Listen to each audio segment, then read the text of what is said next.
Okay. Over to you guys. Oops, sorry.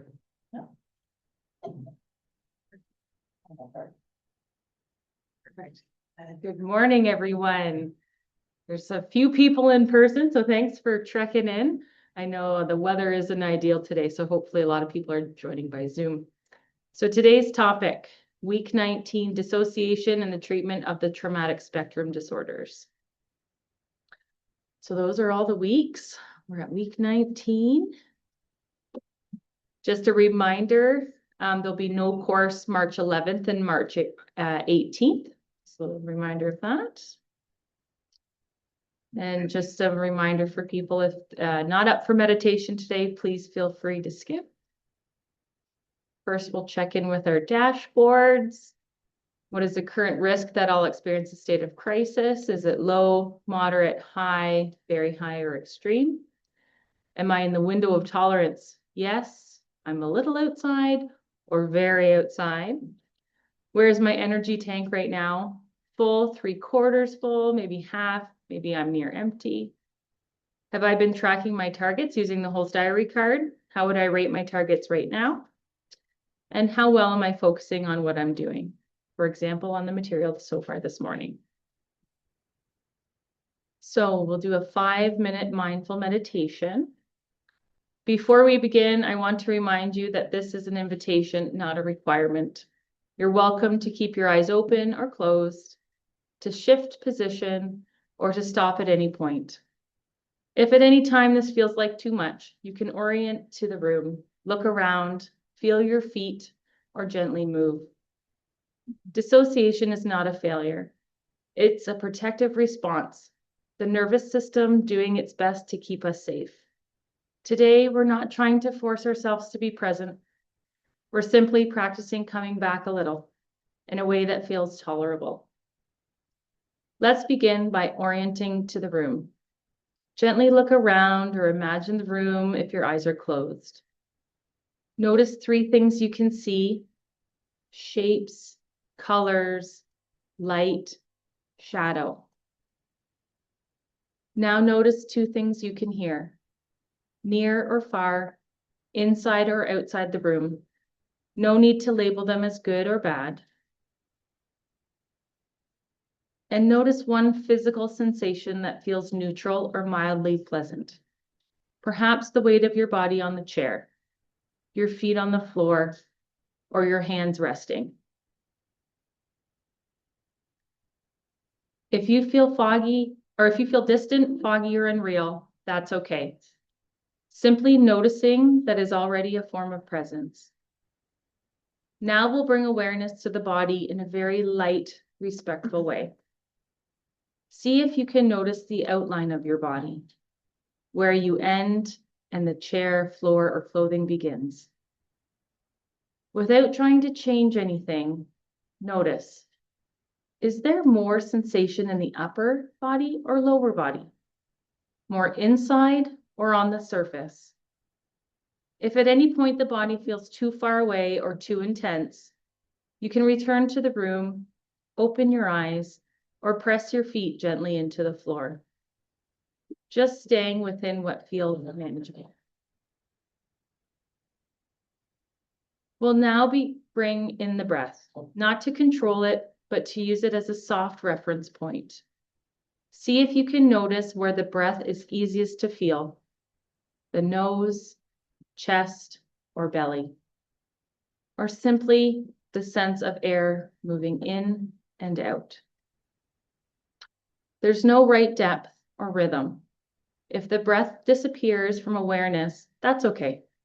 Just gently come back when you notice. If dissociation shows up as numbness, distance, or blankness, you might silently say to yourself, something in me is protecting me right now. Before we close, notice.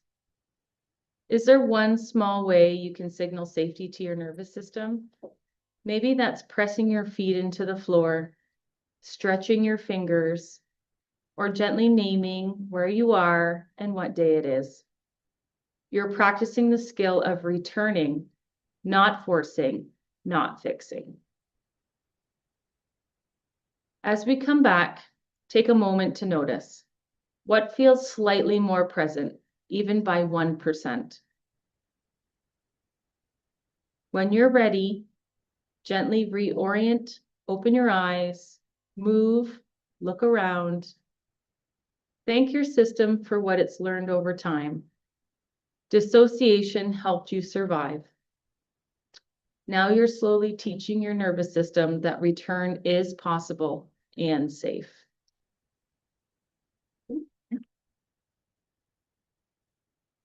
Right. Just a few reminders. This is our schedule for the practice sessions. Our next practice session will take place on week 25, which is April 15th.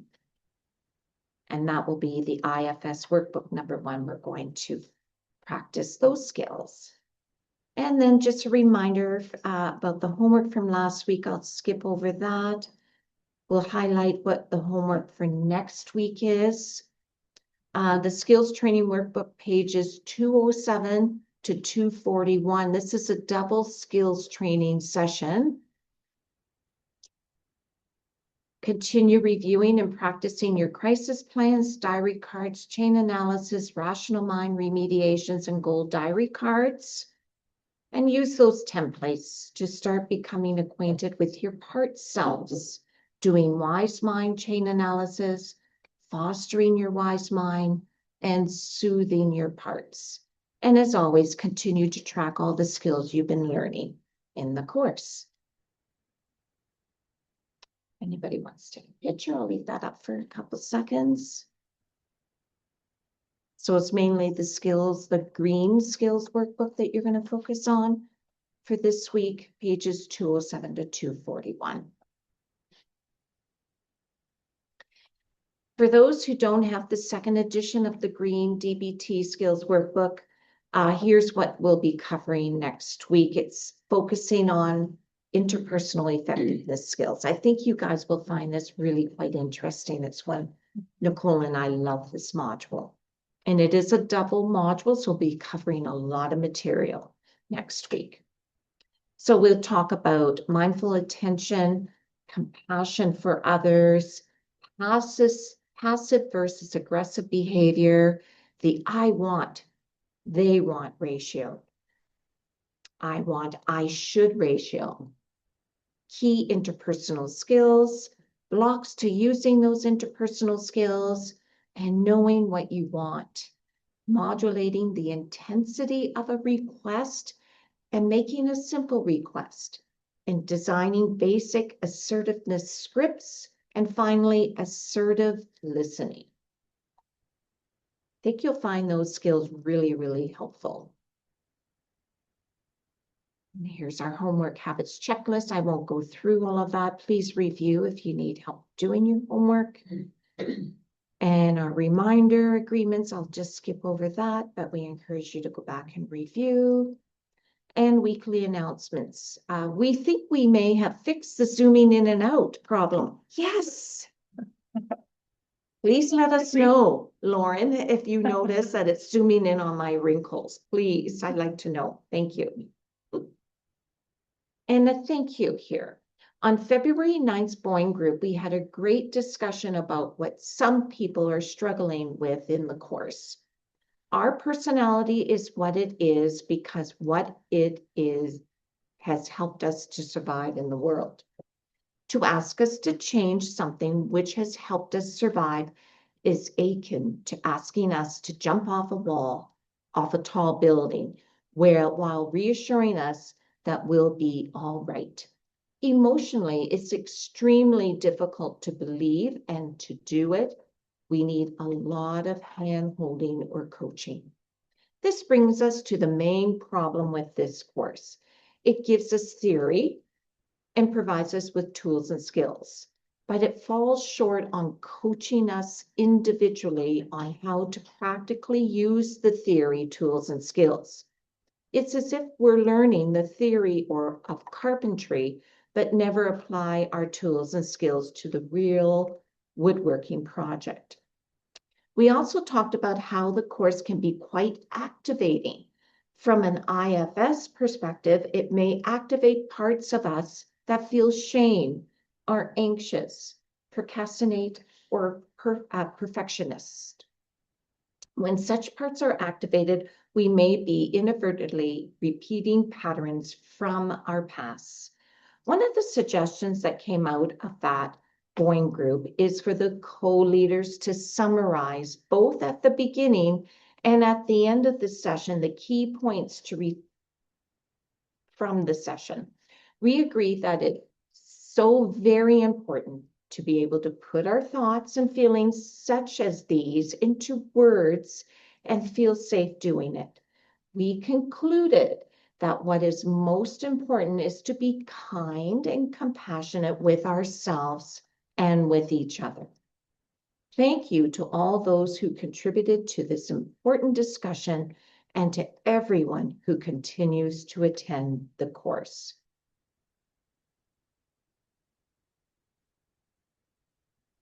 And now to our comments and questions. As always, we've had some very good questions this week. We try to address most questions that are asked. This question may interest one person or many people. So we'll post answers that we think may be of interest to most people, but unfortunately, because of time, we cannot read all of the answers to questions. So we'll read only one as we normally do, but we encourage you to go back and review the answers to other questions. This is the one. We didn't have any. Oh, we didn't. I thought we were going to do the one that we talked about yesterday. Oh, that's next week. Oh, next week we have a really good question next week. Covered association. Okay, perfect. We do have a really good question for next week's course. And we'll leave it there. Thank you. Okay.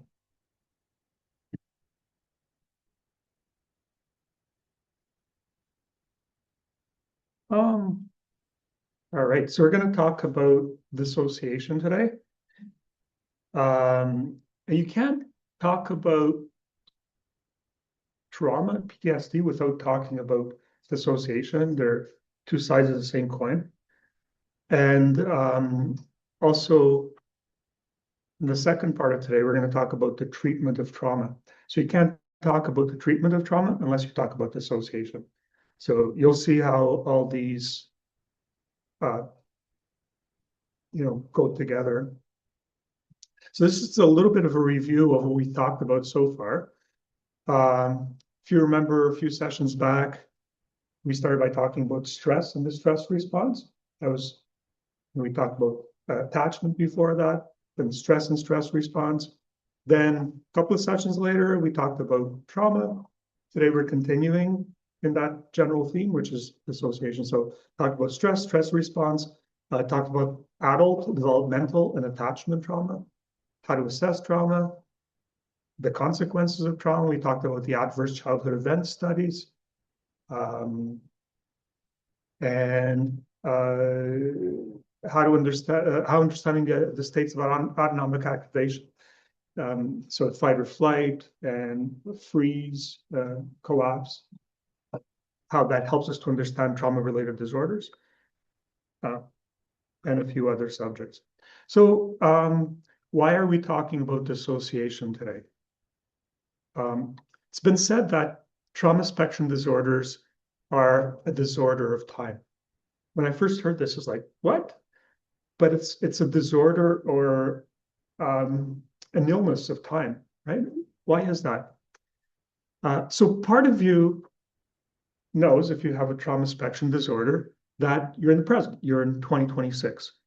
And that part of you goes to work and you function and you try to live your life. But here's how it's a disorder of time, trauma spectrum disorders, is because there's another part of you, or maybe more than one part, that's still reacting as if it was the moment where you have the trauma or the danger. So this is where there's a dissociation between different parts of you. One is in the present, one is still firmly living in the past. So that part isn't just remembering the trauma. It's not like, you have pictures or images of it, but it's always reliving it. It's stuck in that moment and is experiencing it over and over again. So what happens is that in our minds, trauma creates a dissociation around time.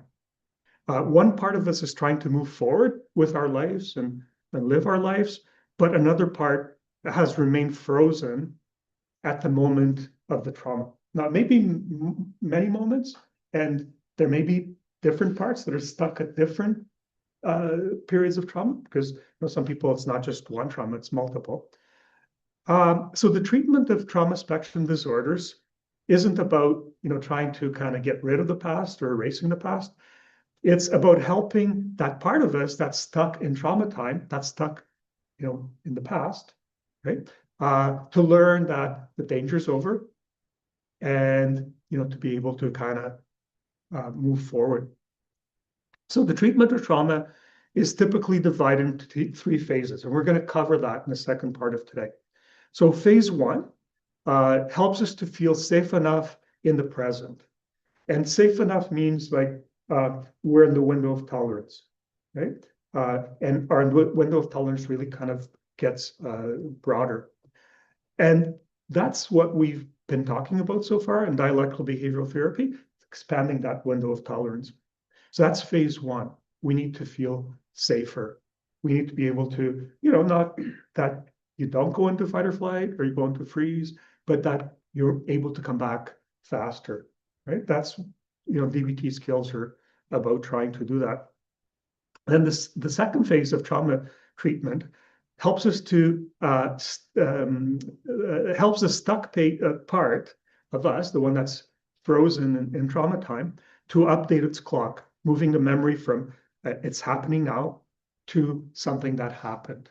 All right, that's called processing trauma, and that's the goal of internal family systems, which we haven't started yet, but we're going to be starting soon, I think, in a couple of sessions.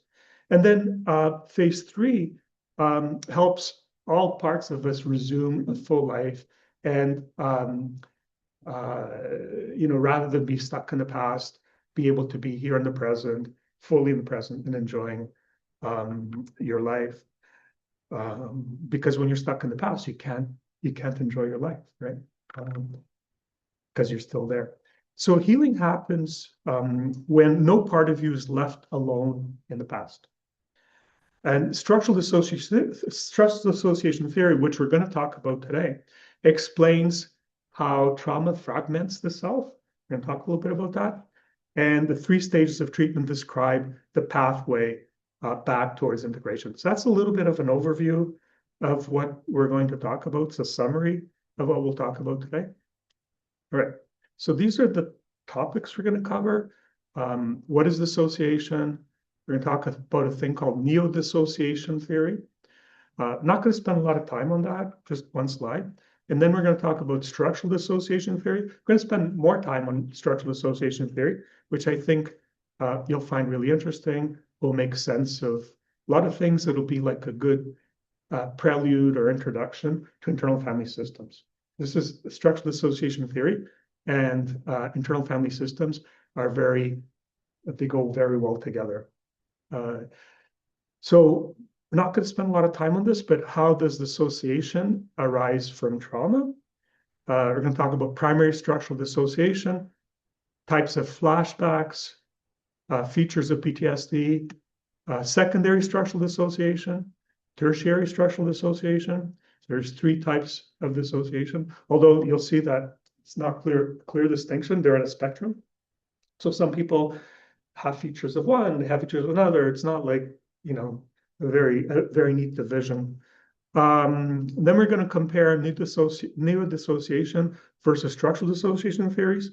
And if we have time, I'm going to talk about controversies and diagnosis of dissociative identity disorder. So dissociative identity disorder is tertiary structural dissociation. That's it used to be called multiple personality disorders, which is an extreme form of dissociation. And we're going to talk about, and we'll leave some time for this, and talk about the treatment of trauma spectrum disorders. And this year, I think because this has become sort of a topic people are interested in, I'm going to spend a little bit more time talking about psychedelics in the treatment of trauma spectrum disorders, because we've had a lot of questions about that. It's not widely available. There's a lot of issues with it, but it's a promising new treatment. Different years are kind of focused on different areas, but this has been one people are really interested in. So we'll talk a little bit about that, focus on that, because there's a lot of different approaches. Of course, we're not going to do psychedelic assisted psychotherapy here. The trauma treatment we're going to do is DBT, which we've been doing, and then IFS, right? Which are, yeah. And yeah, so we're going to maybe, if we have time, look at some special considerations of treatment of trauma. All right. So this first part, what we're really talking about is what does dissociation feel like and why it happens, right? What does it feel like for people who do dissociate? And we're going to have a poll sort of after the first part, around the time of the break.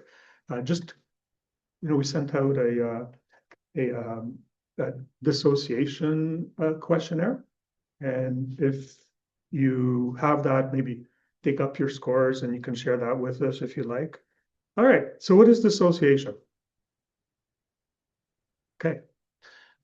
So dissociation as a defense against overwhelming stressors. So dissociation is a defense against, very significant stressors. So dissociation is a psychological defense mechanism. There's a lot of other defense mechanisms, right? But dissociation is one of them. Defense mechanisms are automatic psychological strategies the mind uses to reduce the stress or anxiety created by internal or external stressors. So our mind's always trying to adapt, to come up with strategies to cope or deal with stressors. So these psychological defenses protect us from feeling overwhelmed, ashamed, frightened, or conflicted. And these are just some examples of different defense mechanisms. There's a field in psychodynamic psychotherapy called ecopsychology that really kind of goes into many defenses. So I'm not going to go into that in a lot of detail, but defenses are generally broken down into mature, neurotic, immature, and dissociative defenses. So the mature defenses is if you're coping better, these are the defenses that you use against stress, okay? So the examples of mature defenses are things like sublimation, humor, okay? So like Stephen Colbert, he's dealing with very serious subjects, but it's like a really healthy defense. It's like using humor, right? To cope with the feelings that we have. Suppression. And what they do, mature defenses, they help you to regulate your system while, there's no dissociation. You're staying integrated, right? But, things like humor and suppression. Suppression is not repression. Repression is like burying it really deep.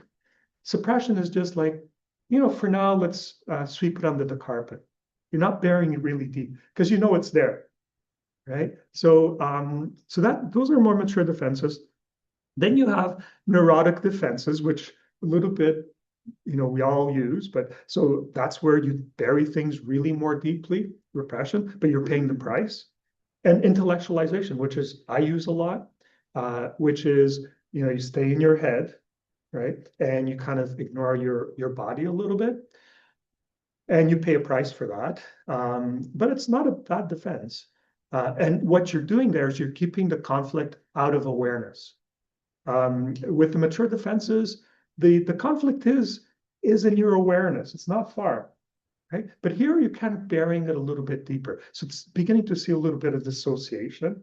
You're dissociating when you're intellectualizing, you're dissociating your head from your heart a little bit, right? And you're not paying attention to your heart.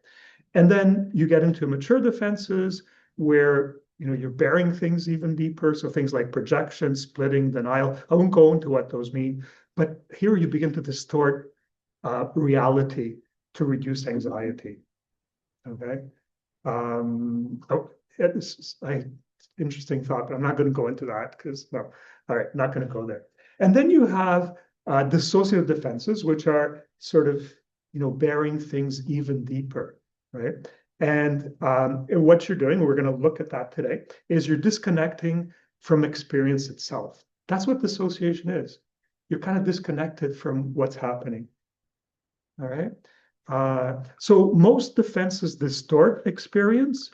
Dissociation removes experience from awareness. It is the nervous system's last-ditch protection when other defenses fail.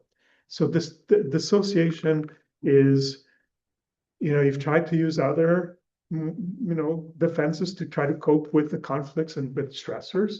They haven't worked, right? And so then you have to resort, and you'll see why this is, right? But it's that last-ditch type of defense.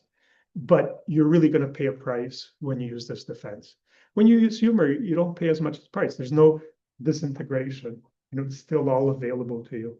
Okay. So again, we're trying to define what dissociation is. So the dissociation in ordinary language, not psychology, but ordinary language, the term refers to a disconnection between things that are usually associated with each other, right?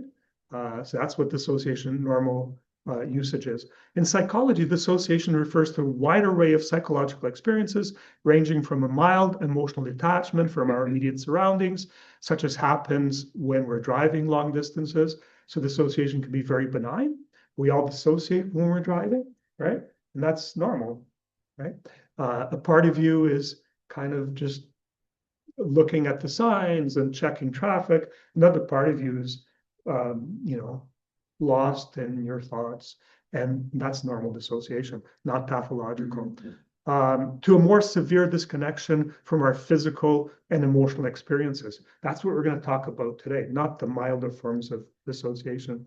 So dissociation is on a spectrum from mild to severe. So individual instances of dissociation are best understood as lying on a spectrum. In mild cases, dissociation can, in the presence of stress, be a healthy coping mechanism or defense, and we all do it, right? Daydreaming is a benign example of mild dissociation.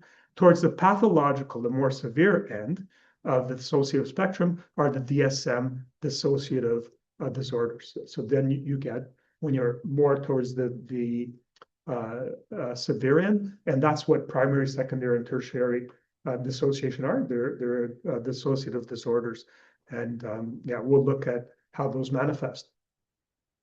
So if you want to think about a metaphor for dissociation, think of a tree.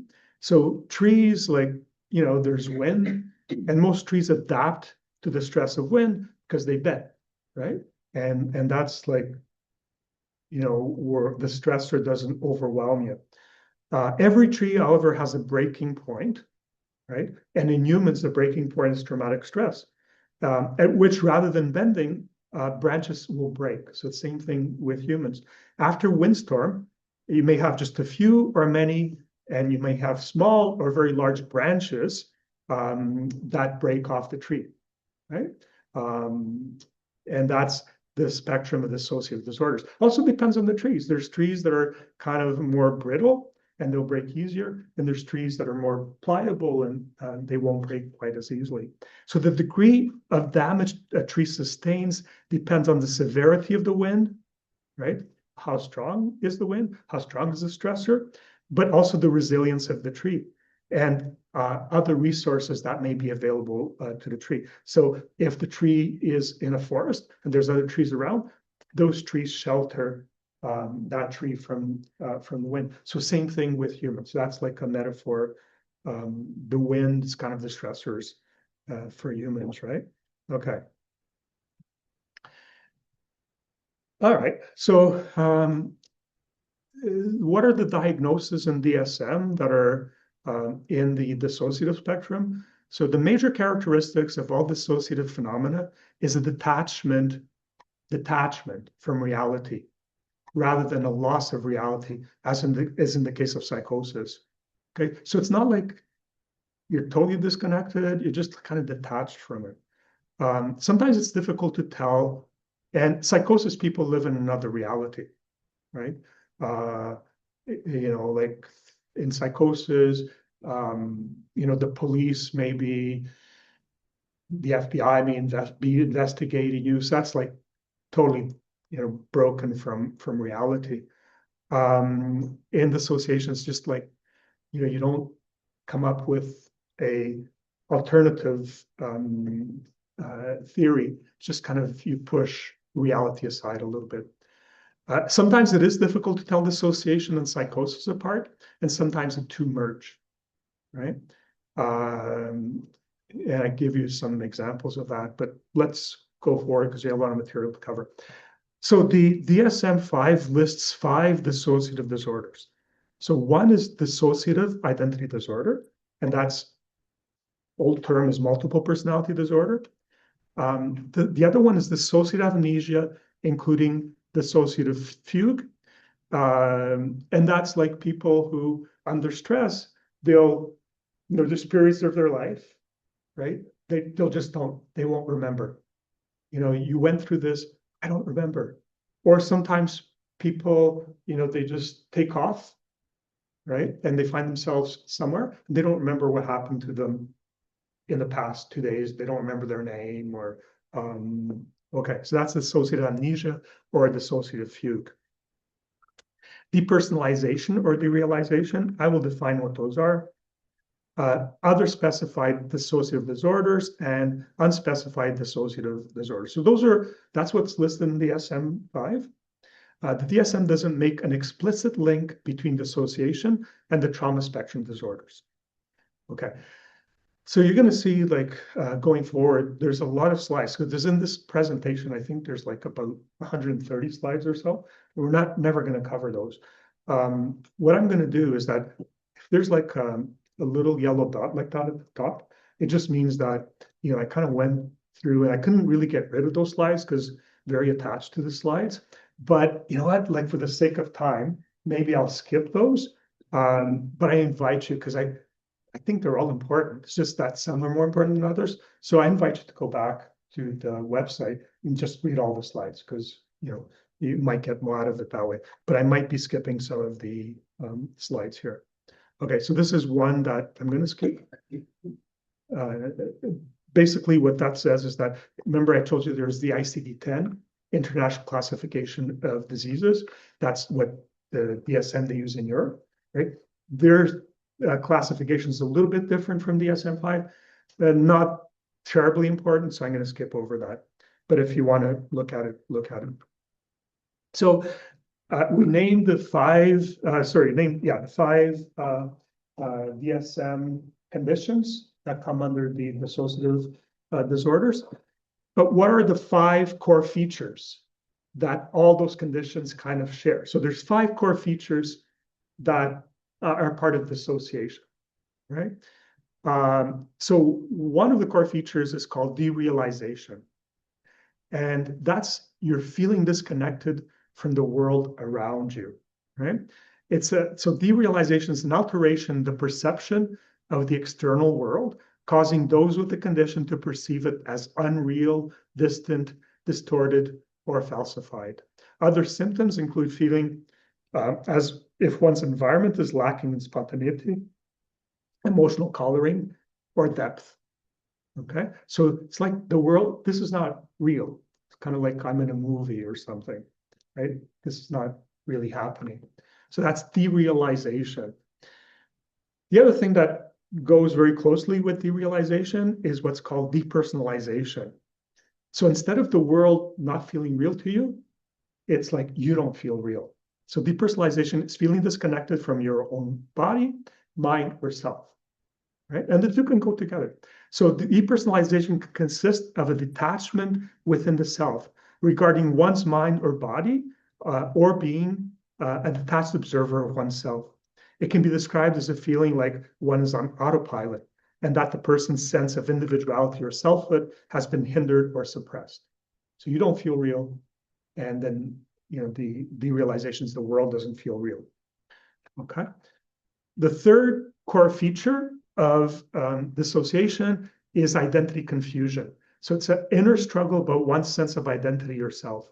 So identity confusion is a pronounced difficulty achieving a cohesive sense of self. Someone with identity confusion may constantly wrestle with separate, often adversarial identities that are engaged in a battle for control of the person's mind and body. Okay. The fourth feature is dissociative, and we're going to go into this in more detail. So I'm just kind of giving you an overview. The fourth feature of dissociation is dissociative amnesia, memory loss, often described as losing time. So dissociative amnesia is characterized by retrospective, so in the past, reported memory gaps. So there's like whole periods of your life you might not remember, right? These gaps involve an inability to recall personal information, usually of a traumatic or stressful nature, all right? And lots and lots of people say, I don't remember what happened to me when I was a kid. You get that so often, right? And the fifth feature is identity alteration, a sense of acting like a different person some of the time. So identity alteration involves pronounced changes in behavior, memory, and thinking over periods of time.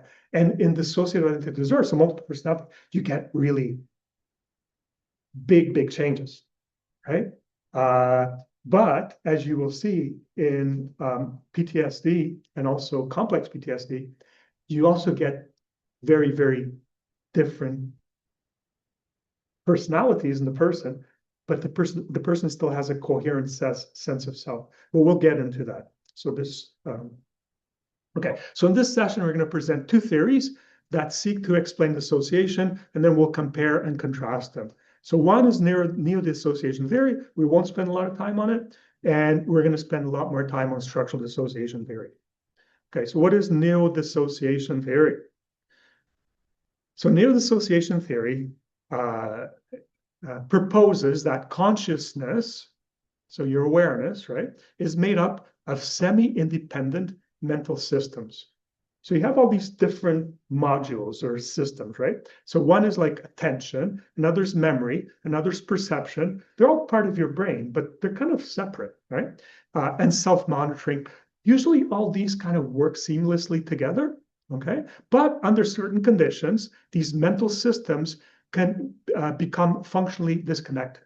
So they usually work seamlessly together, but they might not under stressful conditions. So neo-dissociation theory comes out of experimental psychology and hypnosis research, and it proposes that the mind is modular, dissociation is a state-based separation of mind functions, dissociated processes can continue operating outside awareness.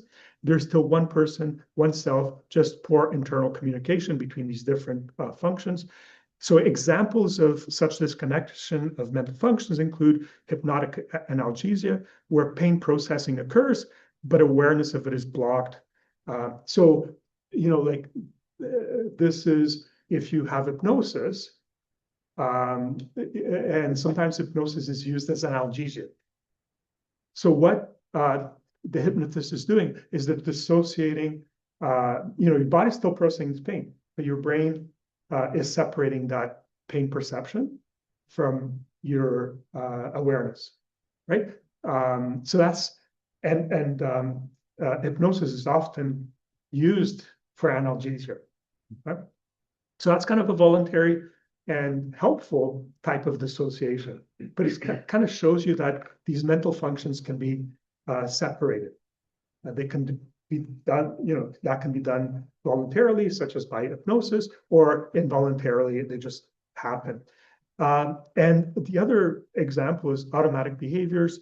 You do something and you kind of like, oh, I don't know why I did that. Okay, so your behavior becomes disconnected from, your intentions, your awareness of what you're doing. And don't worry if that doesn't make too much sense. We're not going to spend too much time on that. The emphasis in neo-dissociation theory research is on determining which functions are offline in dissociation, what triggers this, and how can integration be restored.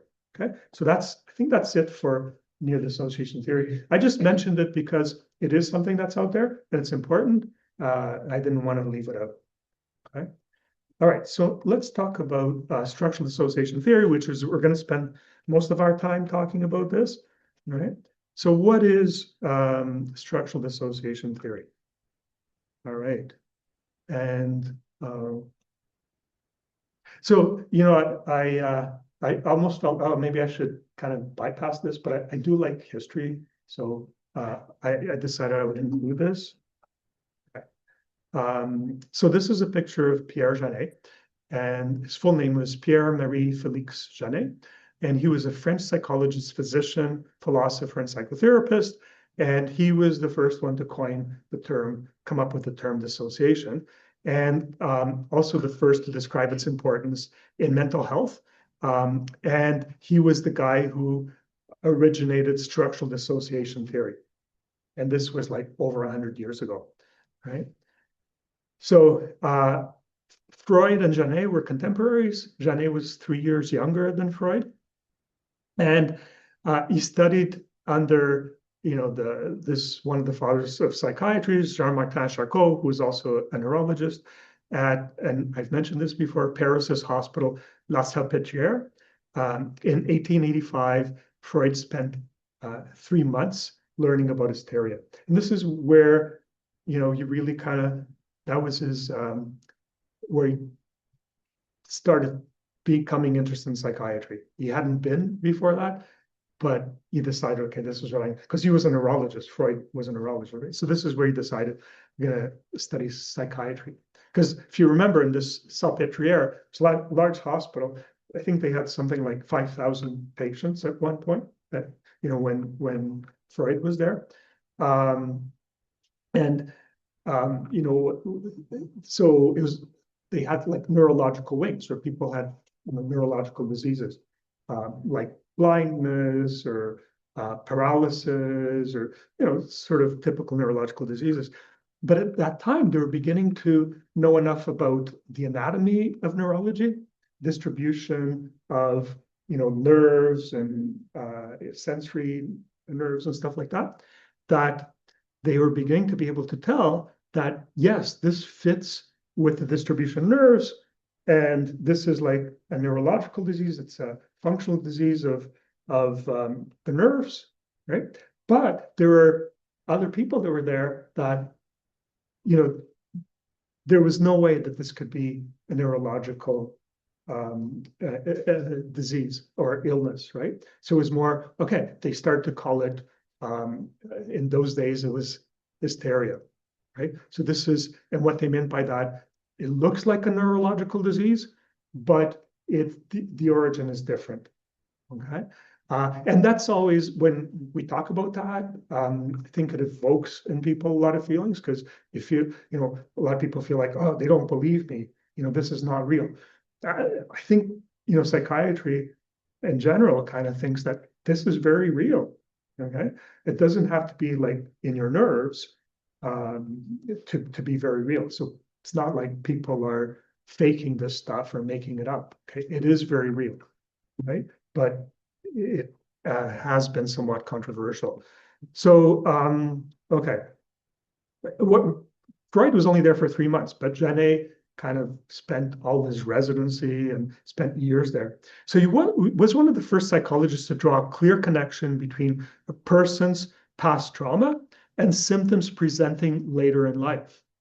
Okay, he saw the connection. This connection we talked about in the adverse childhood event studies, right? Now, Freud, because he was at Salpêtrière and he heard these ideas, and at first he believed this. He believed that, yeah, a lot of people that I'm seeing and that have these, you know, in those days it was called hysterical symptoms, they probably had trauma. Now, difference was that Freud abandoned that theory. He said, this can't be true. And he came up with other theories that I think he went down a wrong path. But Janet never abandoned that theory, that a lot of what he was seeing was due to trauma. Freud always acknowledged his debt to Janet, right? That Janet was really the pioneer. But he's not well known like Freud was. And in part, I think it's because Freud was kind of very intent on becoming, you know, an important figure and going down in history. And Janet was kind of like pretty shy and facing. So that was never his thing, right? So one is like has gone down in history, and the other one didn't so much.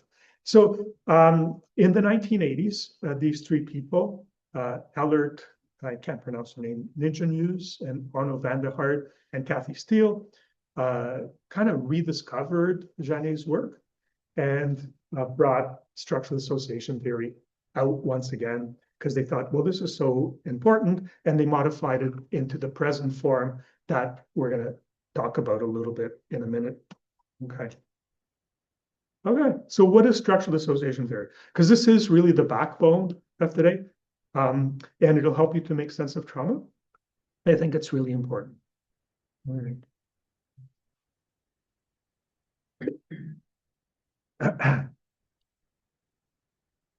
So first thing, and I already mentioned this a little bit, is structural association theory describes three types of psychopathological dissociation.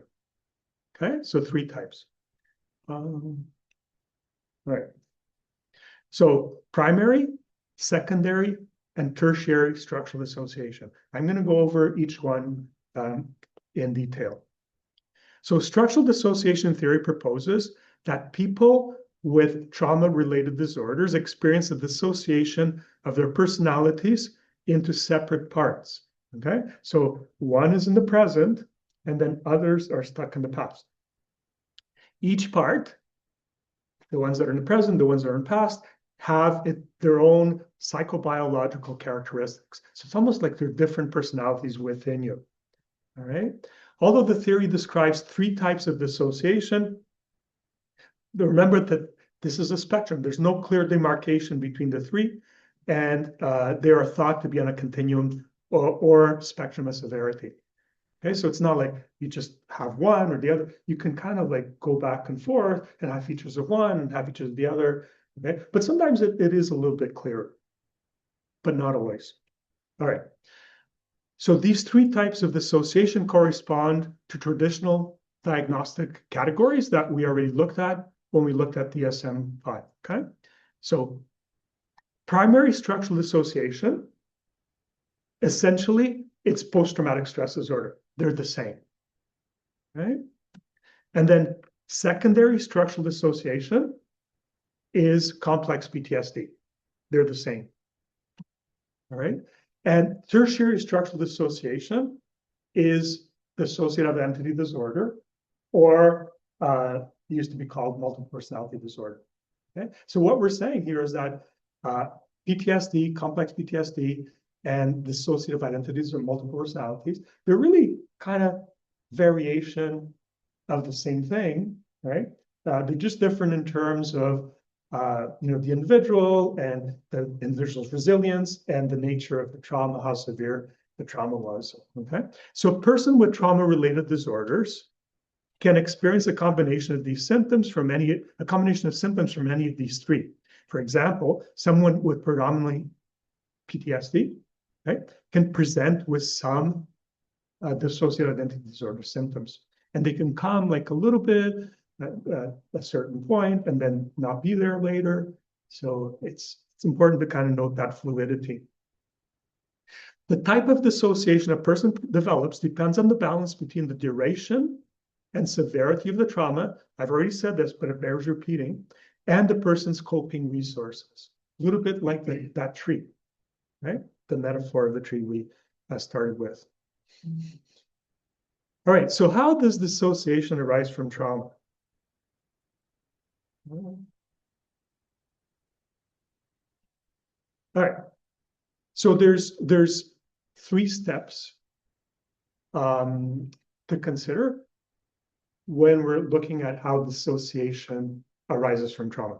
So step one is, and we already looked at this when we looked at Stephen Porges' polyvagal theory. If you remember, it's like the gazelle in the Serengeti being chased by a lion.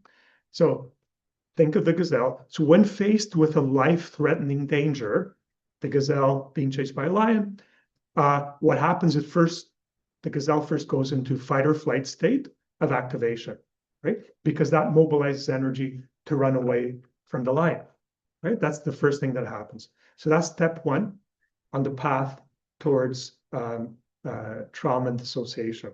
Okay, you'll see how these two are linked. Then step 2 is when the gazelle perceives that life-threatening danger as physically inescapable because it's run out of energy or it's been cornered, right? It leaves or psychologically dissociates from the situation by going into a freeze state of activation, all right? So can no longer escape. That's when it collapses, right? That's polyvagal theory. If you remember,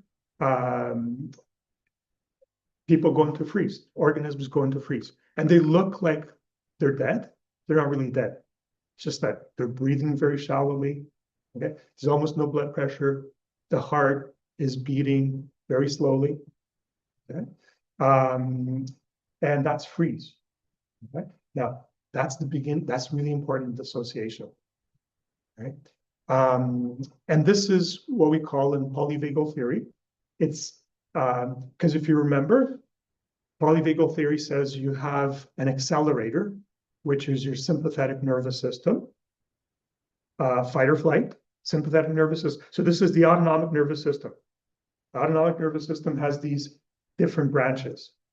Okay, so it has a sympathetic, which accelerates you, fight or flight, okay, adrenaline. And then it has 2 brakes, like a car has 2 brakes. It has the foot brake and it has the handbrake. Okay, so the foot brake is in polyvagal theory, it's the ventral branch of the parasympathetic, right? And like the foot brake, you can kind of just depress it a little bit. You don't have to kind of stop all of a sudden, can slow down a little bit.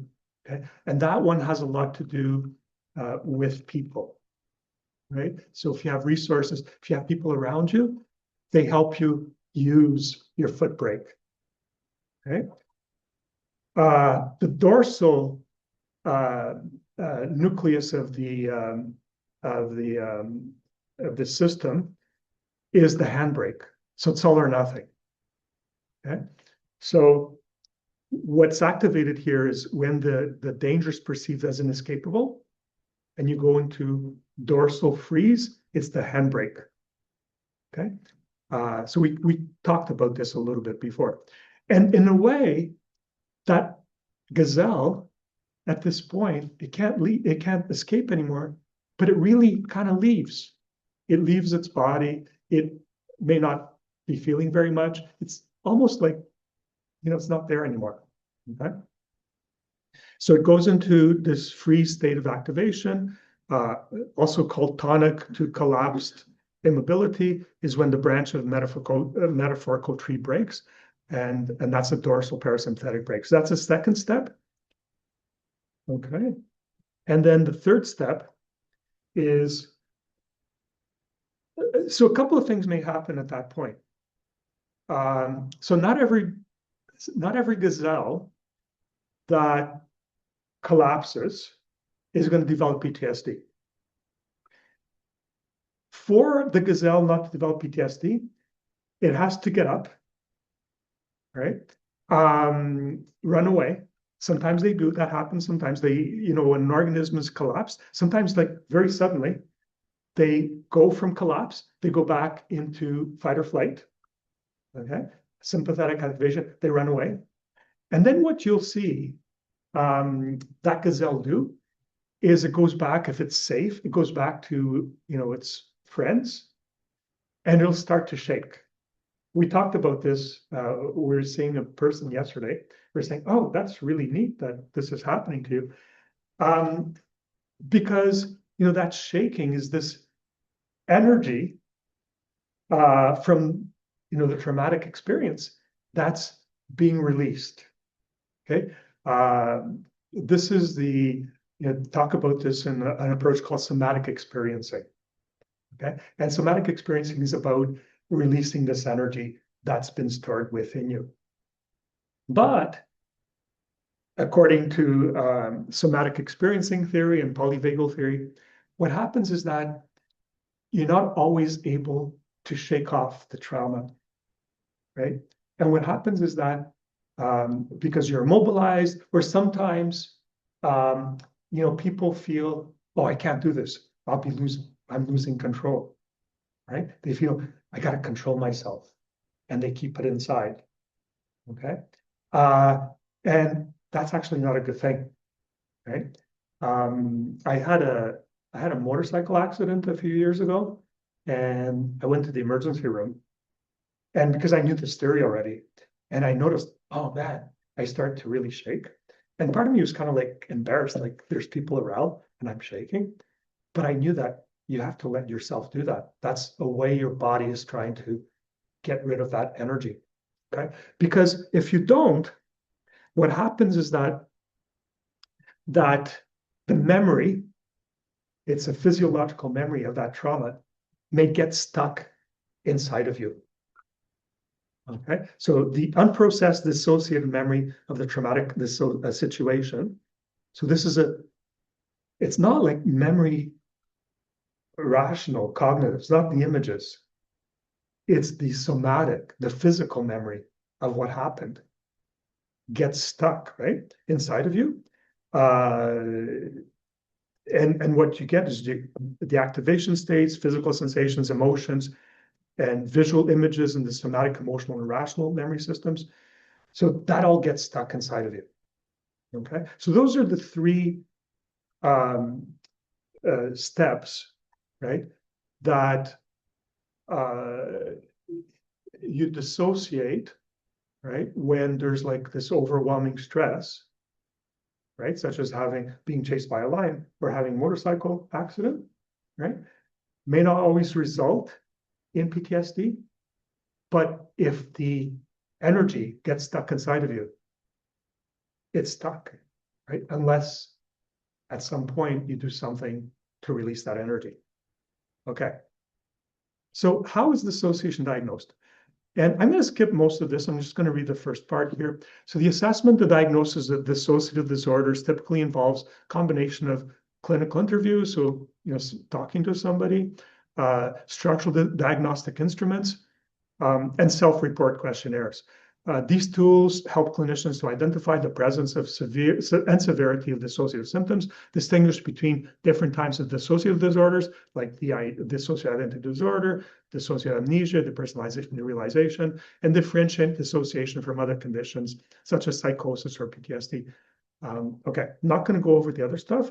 Those are some of the most commonly used tools and scales. And one here, dissociative experiences scale. So I linked it. So if you want to take that one, which is a little more in depth than the one we did for today for our poll, but you can just press on that and it'll take you there. So it's a self-report one, give you a little bit more of an idea where you lie on the dissociative scales. All right, so now let's get into, I said this is the backbone of the session today because I think it explains a lot. But let's get into structural dissociation theory and the three types of dissociation: primary, secondary, and tertiary. Okay, so this is pretty important, right? So see, I'll go slow. See if you can follow. And this isn't. We've already kind of talked about this a little bit. So structural dissociation theory, SDT for short, considers that humans have a rational and an emotional mind or brain, right? Now that's not news to you, right? We already talked a lot about this, how we have rational and emotional, right? Functions in our brain, which normally function in an integrated fashion. They're normally kind of like, they're happy together, right? Most of the time.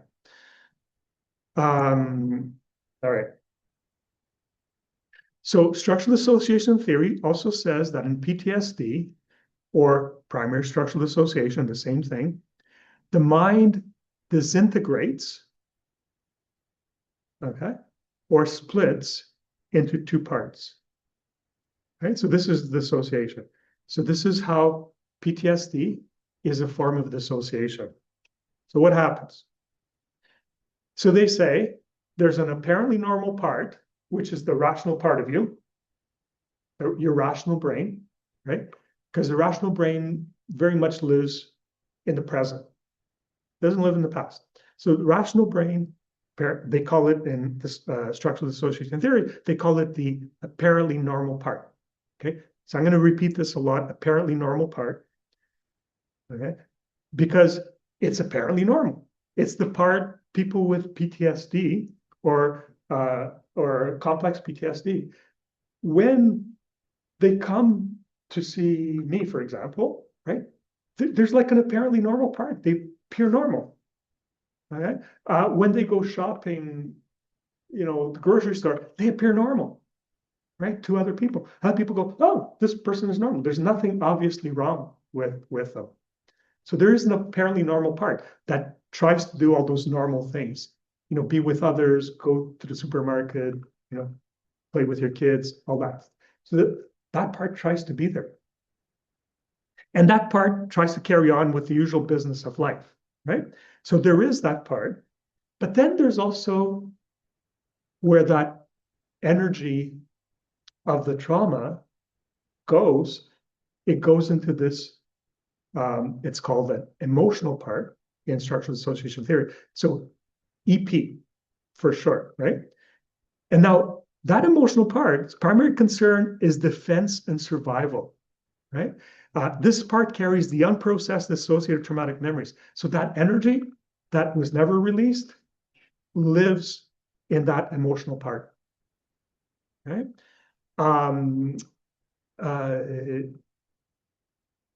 And what happens is that this part carries the unprocessed associated traumatic memories, right? Not rational memories, but physical memories of the trauma, physiological states. And occasionally, sometimes for no good reason, or sometimes because there's like something that triggers, that part, the emotional part, resurfaces. And then you feel what you feel is you feel like flashbacks, dysregulated emotions, because they're dysregulated because they're not about what's going on right now. They're emotions that go back to when the trauma happened. They're resurfacing, they're back again, right? And physiological arousal states such as fight, flight, freeze, or fawn. Okay, so the emotional part carries that, right? And so now you have like two parts. Apparently normal, it's trying to carry on with life, but it's being interfered with by the emotional part, right? Which can be hugely powerful. So at times, the person with PTSD functions mostly in their apparently normal part, okay? While at other times, a traumatized dissociated emotional EP is triggered and takes over. Okay? So people never know when the EP is going to take over.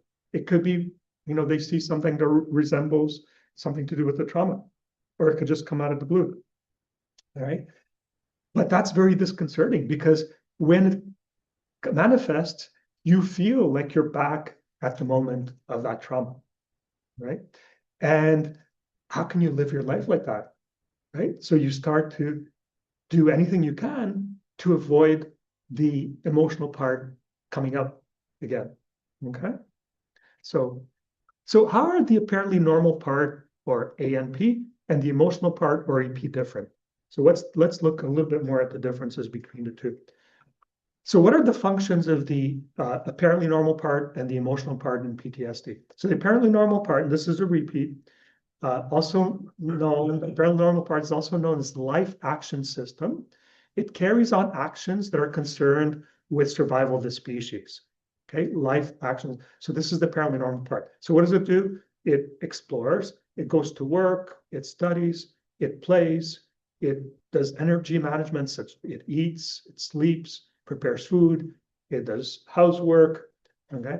It attaches to other people, it socializes, it reproduces, it takes care of others, right? So that's like all normal functions that, like part of normal life, right? That's what it carries on doing. Meanwhile, the emotional part, also known as the defensive action system, carries on functions that are concerned with the survival of the individual, okay? Because when it was activated, you were trying to survive, right? You're surviving that, trying to survive the traumatic situation. So the EP is still stuck there in survival mode. Okay, so what does it do? The EP is in fight, flight, freeze, total submission or collapse, social submission, attachment, cry, recuperation following the threat, rest, isolation, wound care, and gradual return to daily activities. So when it comes out, that's what it's doing when the EP is activated, right? And people go, why is this happening to me? So your system is doing these things. It's still stuck in, it's called trauma time. So structural dissociation theory, emotional part, is the computer file or document that's created by the trauma and stored in the somatic and emotional memory systems. It occasionally and sometimes unpredictably resurfaces into the computer window of everyday life as a flashback. So that's another metaphor, is that if you're working on a computer, right, and you have a window open, and imagine like occasionally another window, it's very traumatic, just kind of takes over, and you can't really control it. That's going to be a major bug for you working with your computer, right? It's almost unmanageable. Okay. When you feel suddenly hijacked, right, that may be your emotional part. So let's talk a little bit, because we already hinted at this, but let's talk a little bit about the idea of flashbacks, right? So what are flashbacks, and how does structural association theory explain PTSD flashbacks? So flashbacks are a common experience in people with trauma-related disorders and can be thought of as the resurfacing of the emotional part. Okay. Now, you can have, if you have trauma, you could actually have just a rational memory, right, of the trauma without being activated. That's not a resurfacing. You're just thinking about it, right? And you're calm. That's okay. But people with PTSD, they can't do that, because when they start thinking about it, their emotional part kind of gets triggered, right? So it's very hard.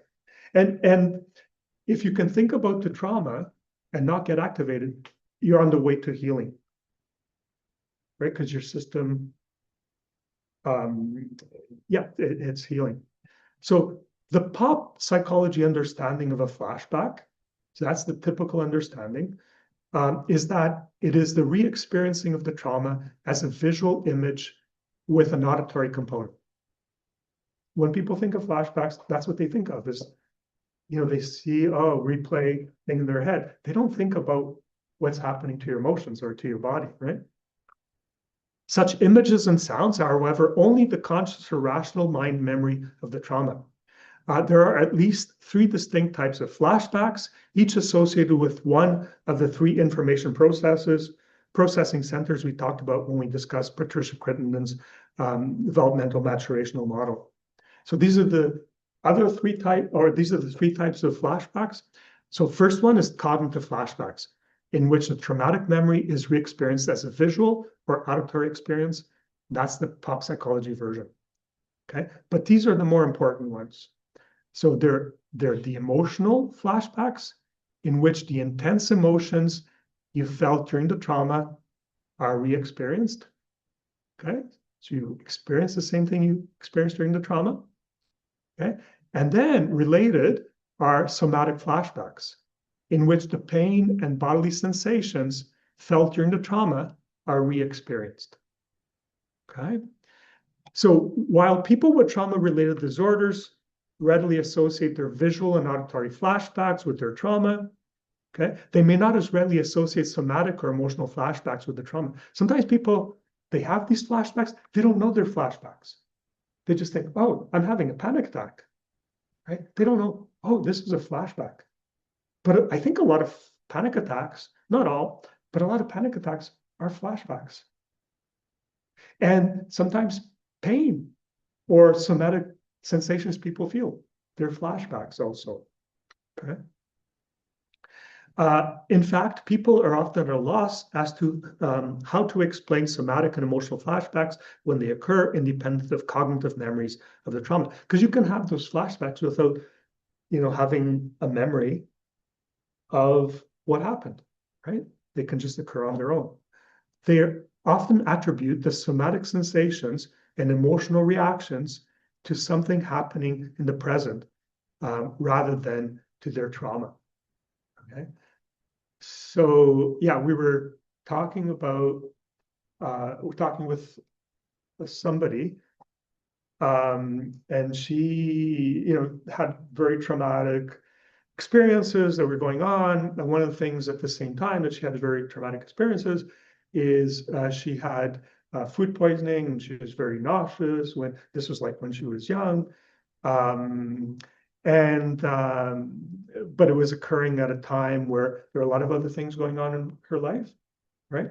And it's almost like that somatic sensation, that the nausea became stuck, right?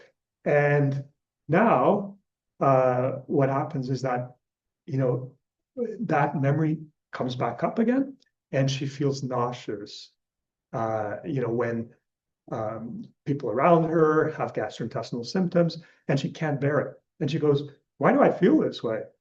Right? And that's like a form of flashback to the trauma. So this is something I'm going to skip because we already talked about this. Okay. Those are just a review of the symptoms of PTSD. You can have so many different things, right? Depression, anxiety, a lot of memories, of substance abuse to try to regulate it, right? Dissociation. Okay. I'm going to skip over that as well. And I'm going to skip over that. Okay. Yeah, I'm going to skip over that because I want to get to there's more stuff at the end that I think is important. Okay. So far we've talked about primary structural dissociation. And primary structural dissociation, we said there's like, it's almost like one episode trauma. There's the apparently normal part, tries to function, everyday life. And then there's one emotional part that is dissociated, right? That carries the trauma, the physical sensations, the emotions of the trauma, and that keeps resurfacing. So there's two parts, right? That's primary structural dissociation. Now let's look at secondary structural dissociation. So what is secondary structural dissociation or complex PTSD?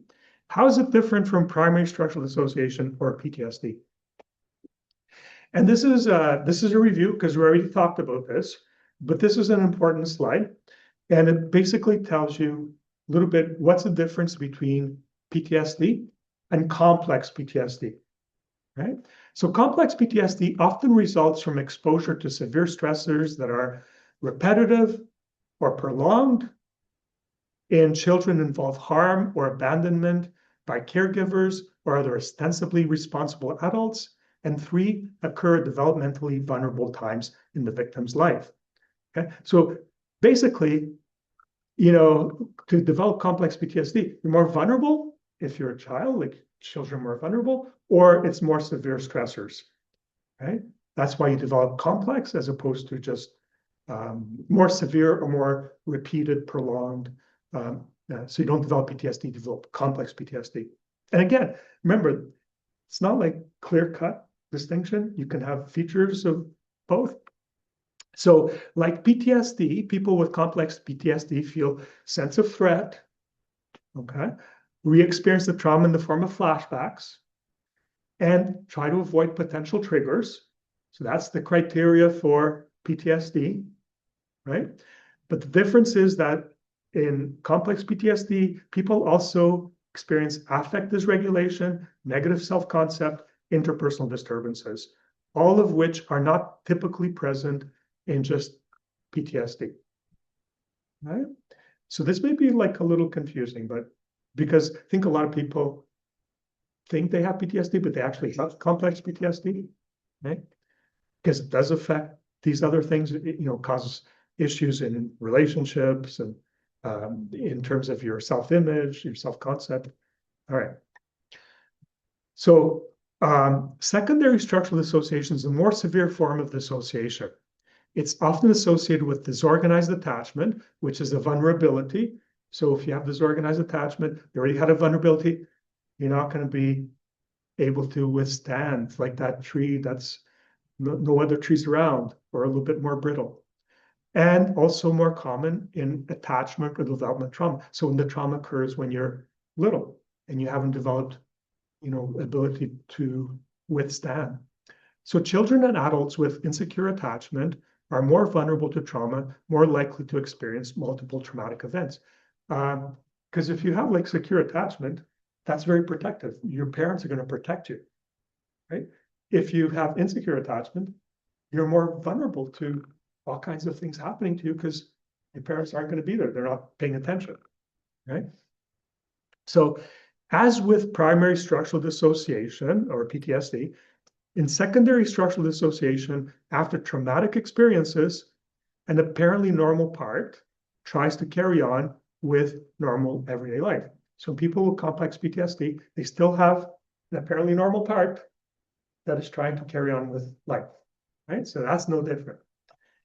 The difference is that in secondary structural dissociation, because there may have been multiple traumas or people are more vulnerable, there are multiple split off emotional parts, each arising from a different trauma and each carrying different implicit memories.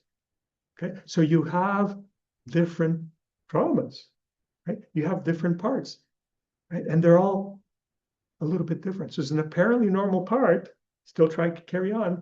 But now instead of just having to deal with one emotional part, which is hard enough, there's like multiple.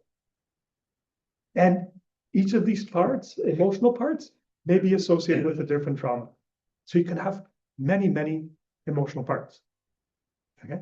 And sometimes one is going to surface, other times another is going to surface. They're triggered by different things, right? And so, it becomes much harder to manage that because, like, you have to avoid so much more. These are coming up so much more often. Okay. So these traumas that gave rise to the emotional parts may have happened at different ages and stages of development. And the trauma that gave rise to them may not be a discrete one-time event. So it isn't just a one-time thing, but it was ongoing over a significant period, right? As in ongoing child or partner abuse. As we will see when we talk about internal family systems, right? Because internal family systems, the emotional parts in internal family systems are called exiles. Okay, so it doesn't matter right now because we haven't talked about it, but yeah, emotional parts are exiles, right? In internal family systems.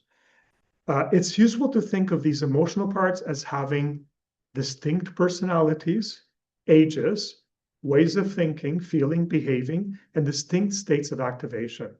Okay, so it's helpful to think, and I think that's the really helpful thing in internal family systems, which is very similar to structural dissociation theory, is we start to think of these emotional parts as real sub-personalities within us, right? And we start to kind of develop an image for them, what they look like, their personalities. It's very helpful, right? When we get there. Okay. So give me a second. All right. So in secondary structural dissociation, while the person consciously experiences themselves as a single individual, there isn't as much. So people don't have as much amnesia. So there aren't, like, as in dissociative identity disorder, there's periods that people don't remember. I don't remember what happened yesterday for like 3 hours. People with secondary structural dissociation, most of the time, they remember most of what's happening to them, right? So they have like one memory. They experience themselves, I'm a single person, okay? But what happens is that one moment they're feeling like one thing, it's almost like one personality. Another moment they have another personality. They still kind of remember all of that, but they're going, well, why do Why do things change so much? Why am I like, okay, one, and then like turn into this, and I become angry, and that they don't see that as the surfacing of these different emotional parts. Okay, because that's how structural dissociation theory sees it, right? So kind of Dr. Jekyll and Mr. Hyde, different sub-personalities manifesting within you. Okay, I think this is a really interesting slide. Let's see. Okay, I'm gonna skip that one. But I'm gonna talk about that one. Okay, because I think people kind of want to know about this. So what's the overlap and differences between complex PTSD and borderline personality disorder? Which, again, I don't like that term too much. And this is not, it's not, because I don't like that term so much, the borderline personality disorder. This is like what the literature says. It's not like what I would say. But what's the difference between the two? Because I think there's a lot of overlaps. And for me, disorganized attachment, complex PTSD, borderline personality disorder, they're kind of like, it's very hard to tell them apart, I don't think, but this is what the literature says. So a history of childhood trauma is common in, but not always present in people with a history diagnosed with borderline personality disorder. So it's common, but not always present. I think that's true because I think sometimes it's not trauma, it's more sort of the temperament that's very sensitive, right? So I think that's true. A history of trauma is always present in people diagnosed with complex PTSD. I think that's true. So basically, what that is saying there is that you can become emotionally dysregulated, not just because you've had trauma, but also because you have a very sensitive personality, right? And then, the environment you grew up in wasn't adapted enough to help you to modulate that very sensitive personality. So a person can be diagnosed with both borderline personality disorder and PTSD or complex PTSD.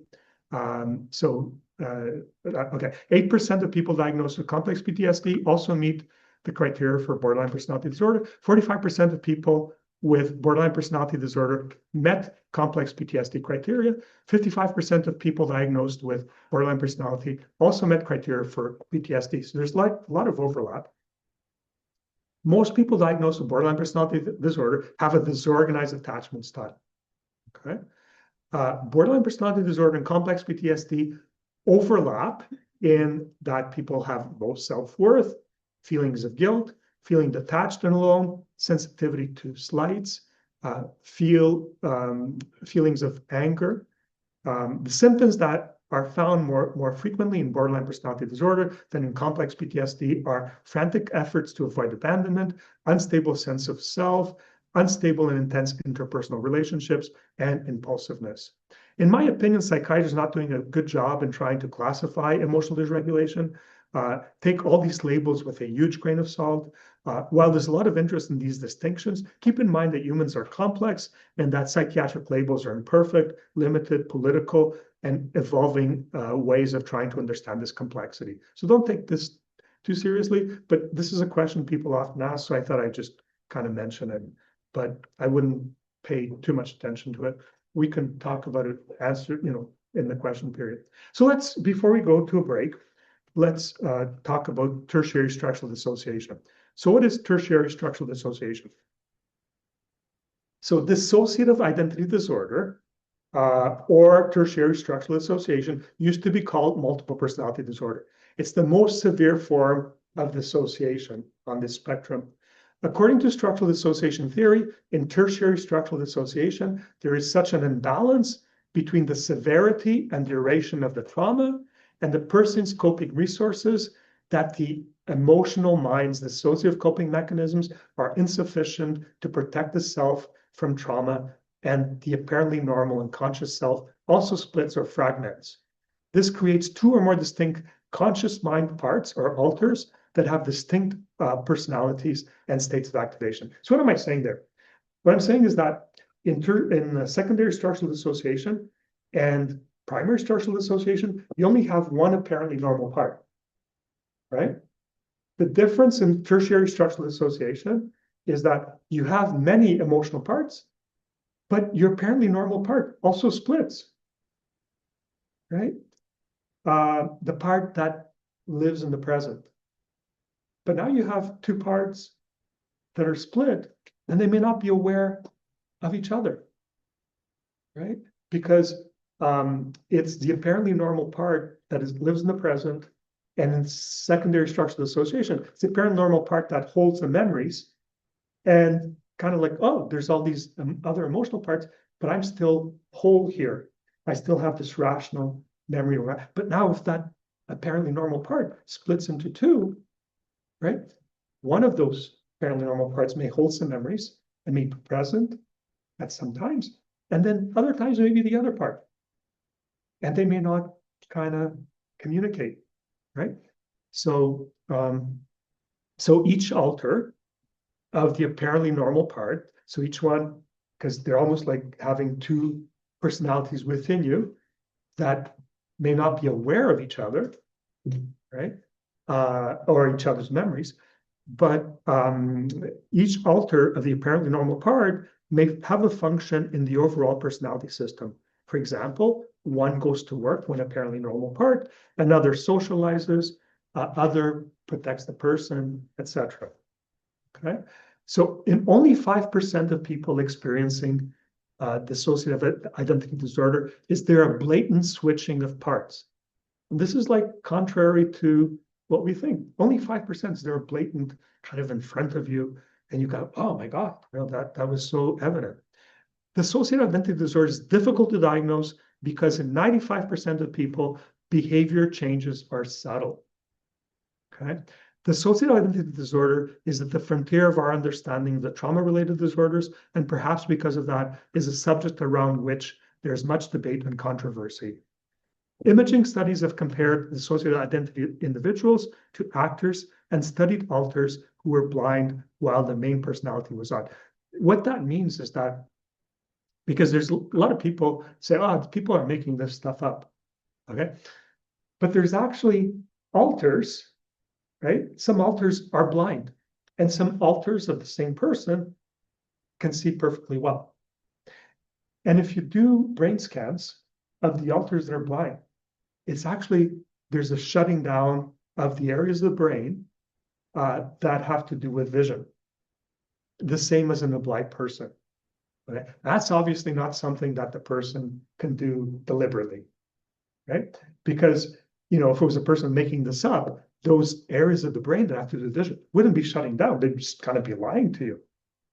But there's a lot of studies that really, you know, provide a lot of evidence that this stuff is like very, very real. It's not made up, okay? All right.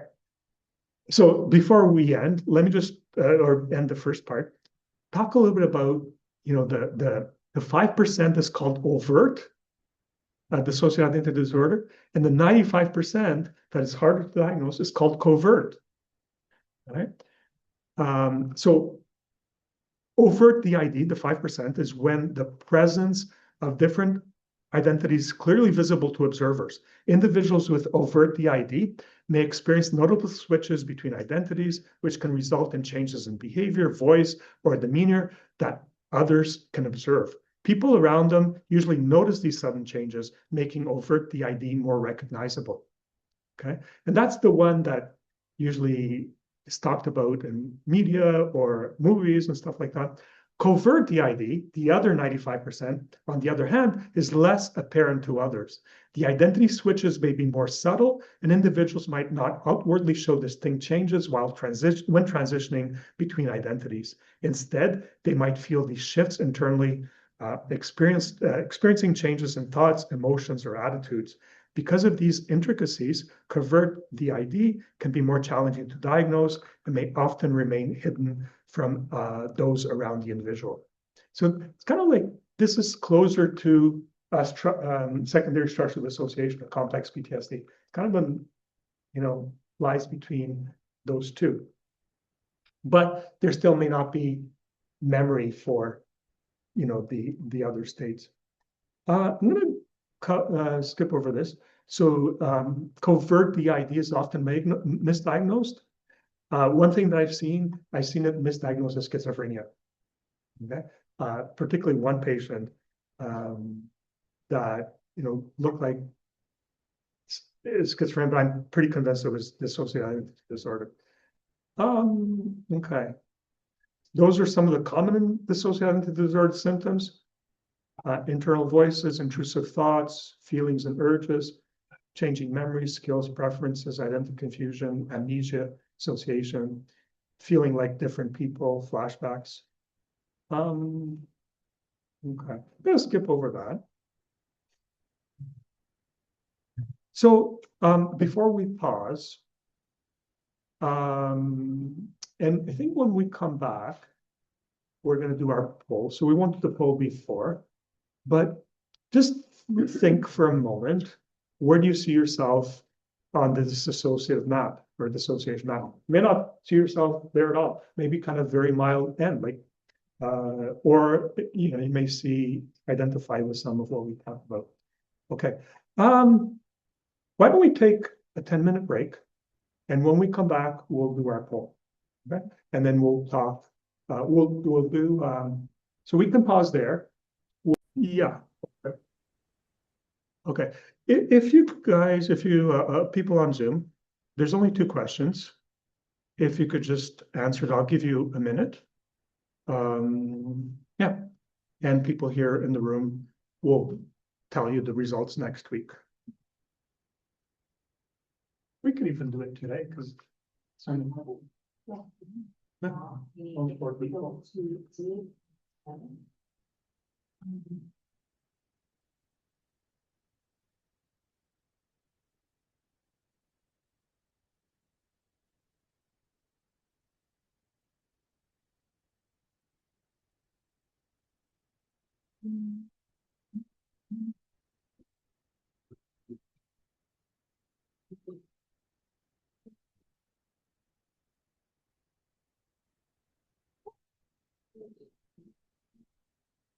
Okay, I think already. Not that I recall, we did it last week or something. No, did you get one this morning? Oh, No. here, it's if you want. Oh, sure. Yeah. Sounds like fun.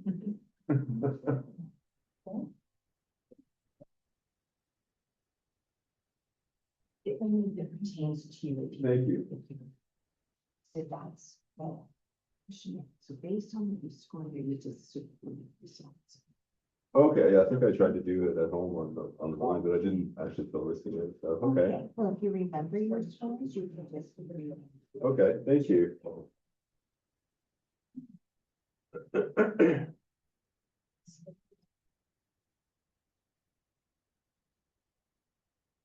All right. Okay, so I think we're pretty much done here with the poll. So question 1 was, what was your score on the brief dissociative symptom scale? And I have a slide that kind of gives you a bit of an interpretation of this in a second. So 0 to 4, minimal dissociation, 18%. 5 to 12, mild to moderate dissociation, 50%. And 13 and above, elevated dissociation, 32%. And then the second question was, realizing that they are on a spectrum, which type of structural dissociation do you most identify with? And so 14% people said dissociation doesn't describe my experience. 7% said I'm not sure. PTSD, 7%. Complex PTSD, 69%. So that's by far the majority of people. And tertiary structural dissociation disorder, 3%. Okay, great. Thank you. Let me go back to sharing slides here. Okay. So, and we're recording, right? Yep, it's recording. Okay.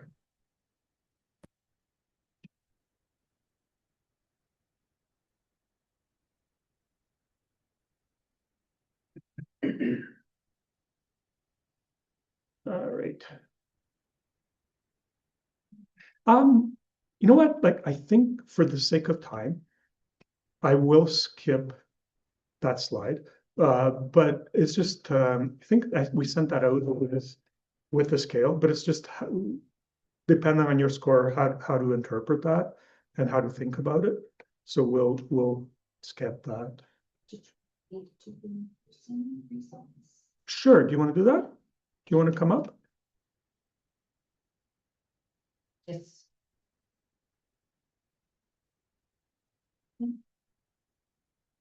Okay, go ahead. Okay. Yeah, before we continue on, for in-person, the results of the poll, question 1. A for 0 to 4 minimal dissociative symptoms, that was 25%.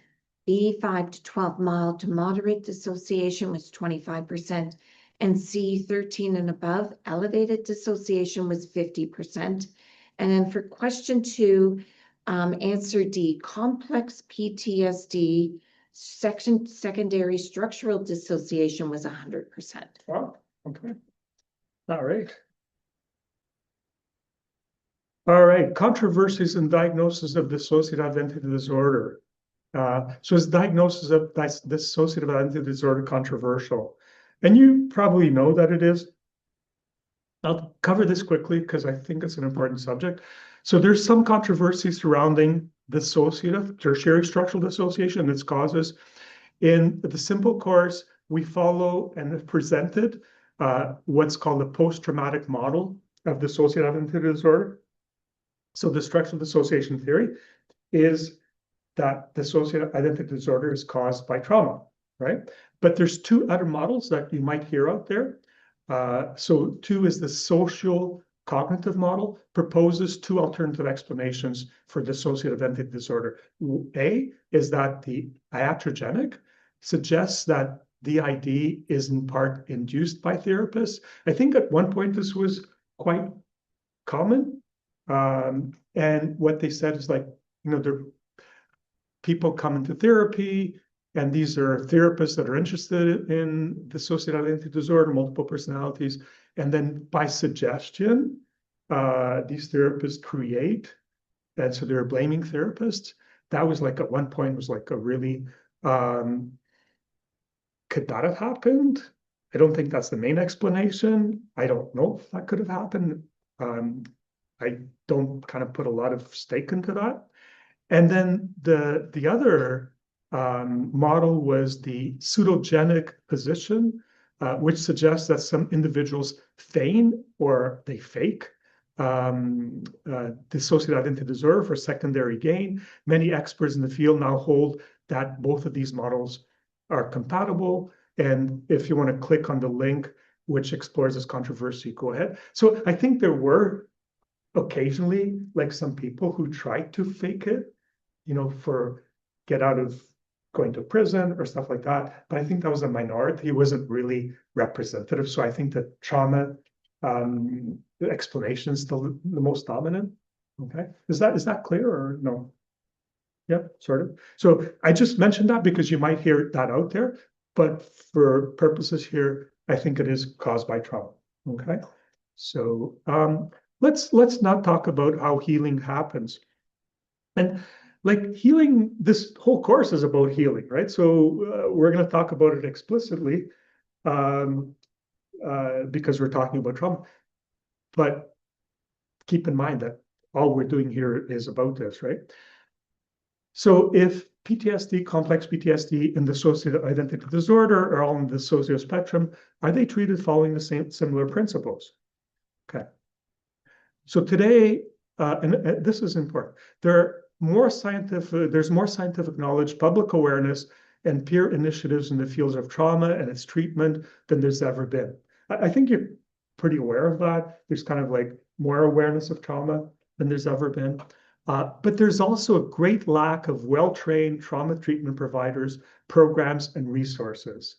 And part of that is that it takes a lot to treat trauma. It's not an easy thing to do. It takes a lot of time, takes a lot of training. So it's still not easy to access, right? And I really like this comparison. We're in a situation akin to that of the treatment of acute lymphocytic leukemia, which is the most common type of childhood cancer, was in the 70s. And in the 70s, acute lymphocytic leukemia had a 90% mortality rate, meaning 90% of kids who were diagnosed with this died, right? Today, the mortality rate for all acute lymphocytic leukemia has dropped from 90% to 10%. So only 1 in 10 die now. Okay. Now, you may think that this is because we've developed new treatments, but in fact, for acute lymphocytic leukemia, there's no new treatments at all. Okay. We're still using the same ones we did 50 years ago. What has changed is that we're much better at diagnosing people early, kids early, and using the treatment in like a really effective way. So we have the same treatments, we're just using them much more effectively. And this is the same thing for the trauma spectrum disorders. We've had the same treatments for 100 years. We haven't yet gotten that much better at using them. Because I think when we get really good at using them, the same thing is going to happen that happened with acute lymphocytic leukemia. Okay. So similarly with dissociative trauma spectrum disorders, if we were better at using the treatments we've known about for 100 years effectively, we have much better treatment outcomes. The Body Keeps the Score by Bessel van der Kolk describes several evidence-based effective treatments for the trauma spectrum disorders. So Bessel van der Kolk goes over this material in his book, very good book.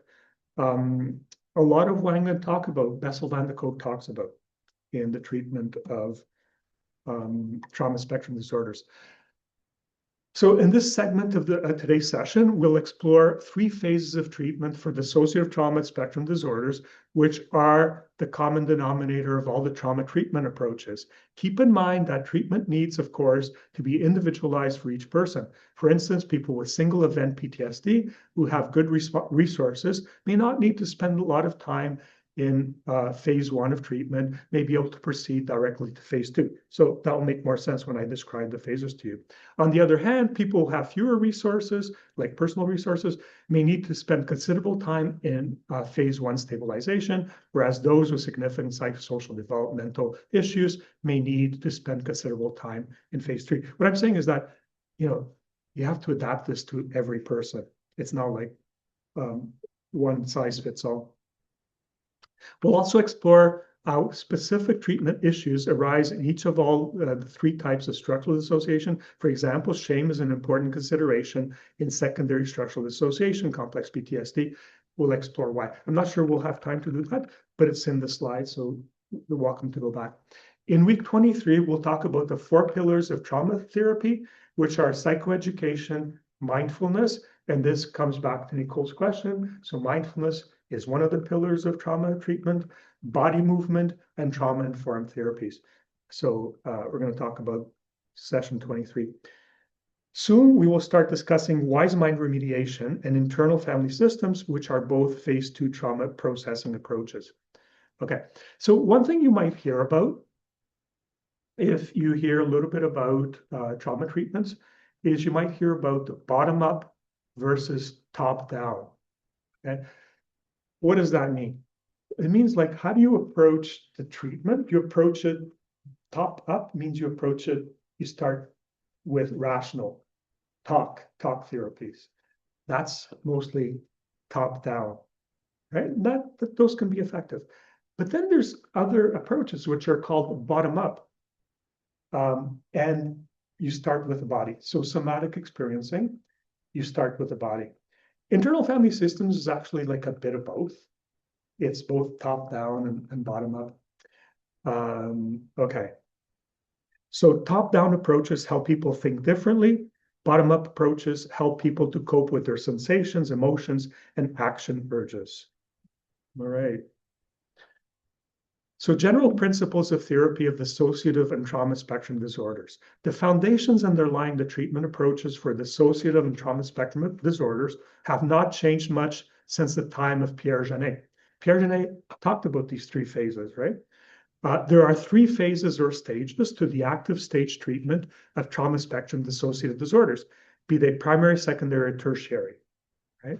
So phase 1 deals with the person's safety and aims to stabilize them, okay? That is, so safety is about, you can't heal from trauma if you're still living in trauma. Not just in your nervous system, you're still like in a traumatizing situation. So that's like really important. I mean, you can try to work with it, but it's not going to work very well. If you're still in a relationship that's traumatizing, how do you heal? Because you're being re-traumatized and you're trying to heal. So safety is really important. And then it's not just outer safety in your environment, but it's also inner safety. So widen your window of tolerance. So that's phase 1, external and internal safety. All right. Then phase 2 is called remembrance and mourning. And IFS does that. So I'm going to describe these in more detail in a little, so I won't go into detail right now. And phase 3 deals with reconnecting with the world of other people, nature, the universe, and a meaningful occupation. The Goals Diary Card procedure addresses this, okay? I encourage you to go back. That's a good slide. I encourage you to go back. I'm not going to cover that because what it does is it breaks down, it goes into a little more detail into each of these 3 phases, what it involves. So go back to the slides. That's a good slide. Okay, I'm going to skip over that. Okay, so let's talk about stage 1. So stage 1 in the healing of trauma spectrum disorders involves developing a personal roadmap for the healing process.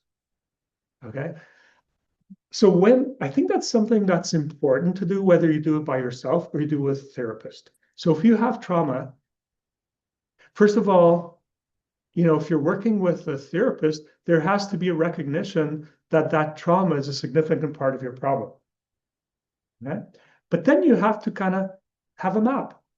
So how do you get from where I am, right, to where I want to be? And I think before you kind of go on that journey, if you're working with a therapist, you should ask to see the map. What map do you have for me? Right? Because if they can't show you a map, they may be a little lost. Okay, they should be able, and this, I'm showing you a map. So the 3 stages is a map.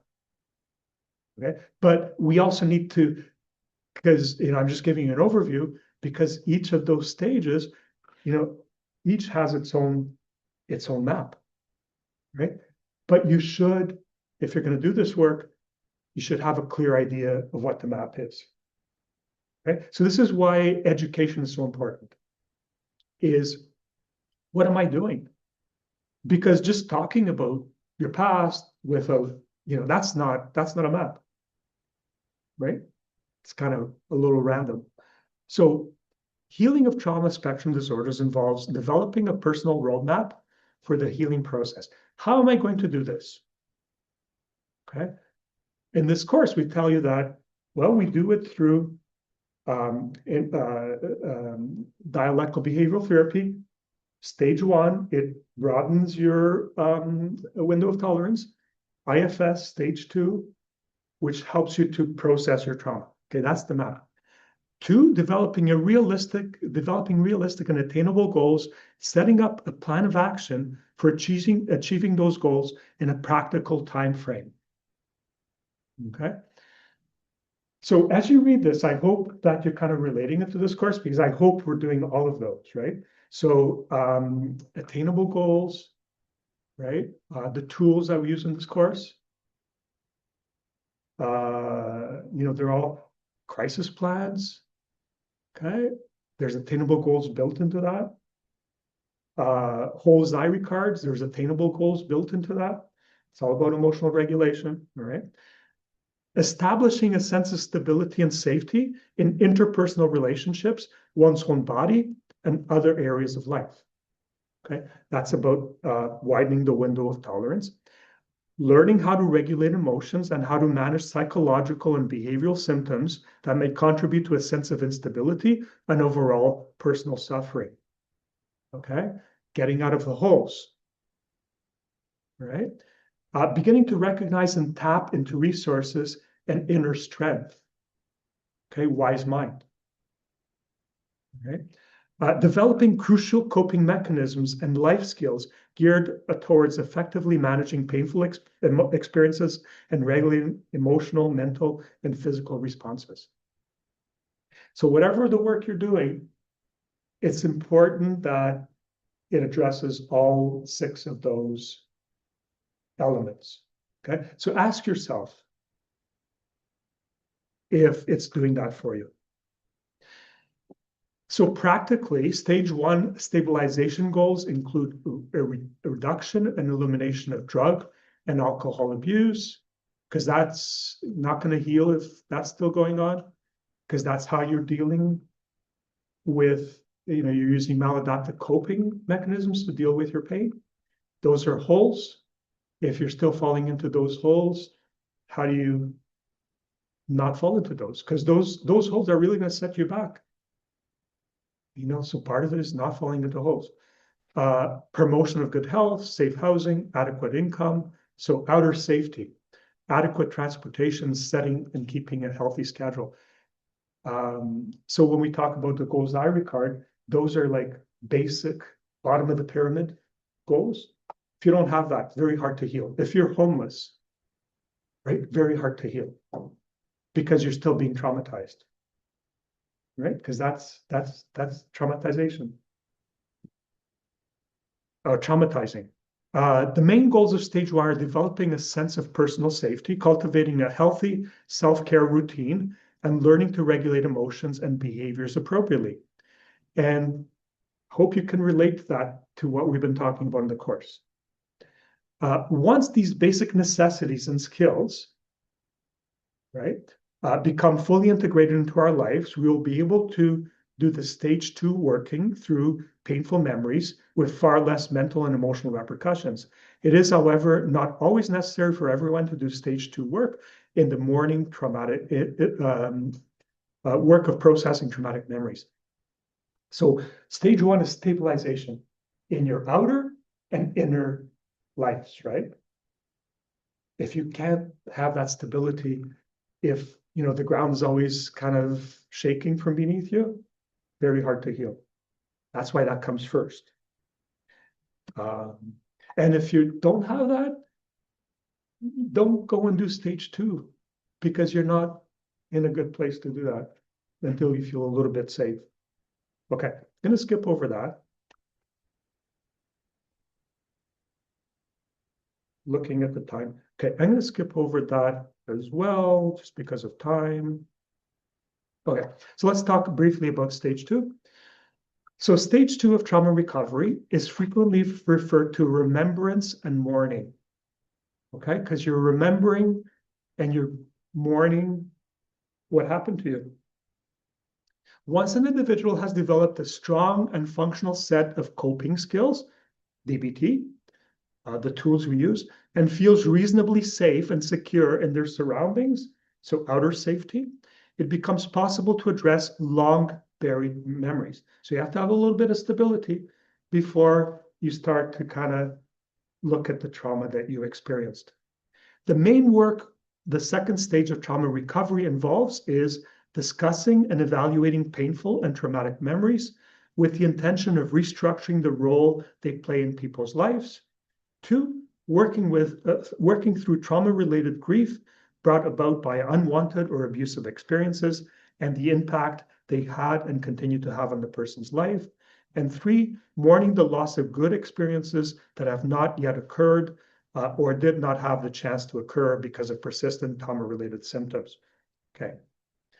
4, discussing painful memories, not always necessary to achieve the personal goals established in the first stage of trauma therapy or trauma recovery. Remember stages will vary depending on personal history and personality. Some people may find that memories that were once perceived as too painful to examine are no longer causing any grief or inner turmoil once they're more stable. If memories are still disruptive and have been found to continuously pose a threat to long-term recovery from related issues, there are several memory processing methods that can be employed during the stage of recovery, such as EMDR or sensory-motor therapies. So if you kind of stabilized, but you're still having a lot of flashbacks, right?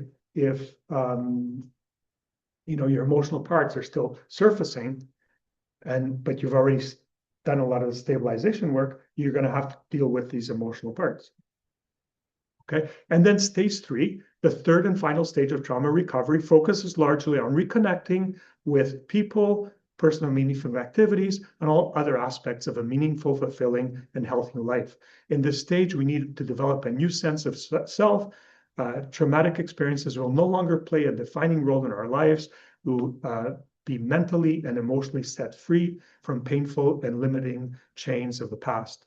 Steps towards self-actualization and empowerment will be taken, and the human spirit and its awe-inspiring resilience will begin truly and thoroughly recovering from the devastating effects of traumatic experiences. Okay, skip over that because I've already said that.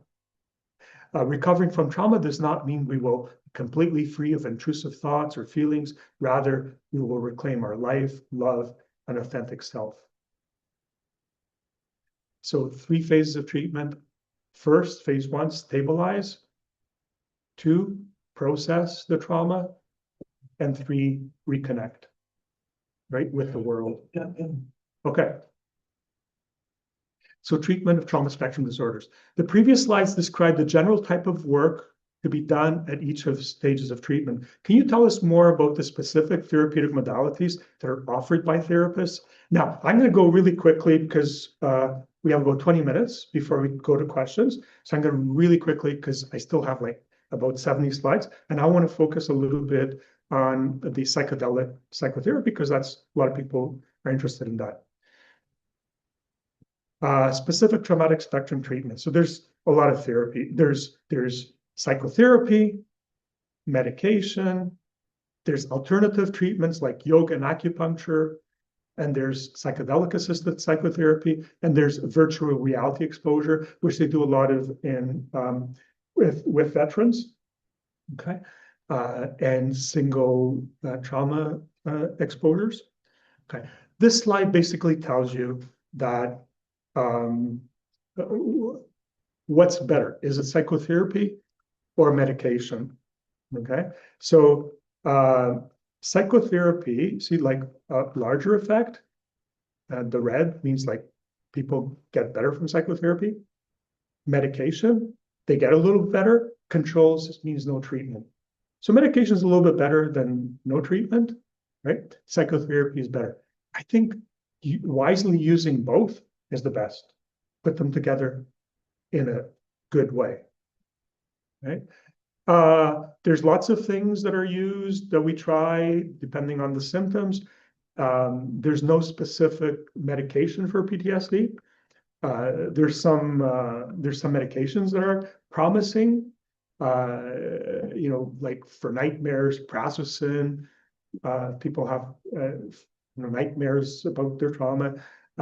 We're using more and more things like mood stabilizers, like lamotrigine, using that a lot lately. Yeah, but there's no single treatment.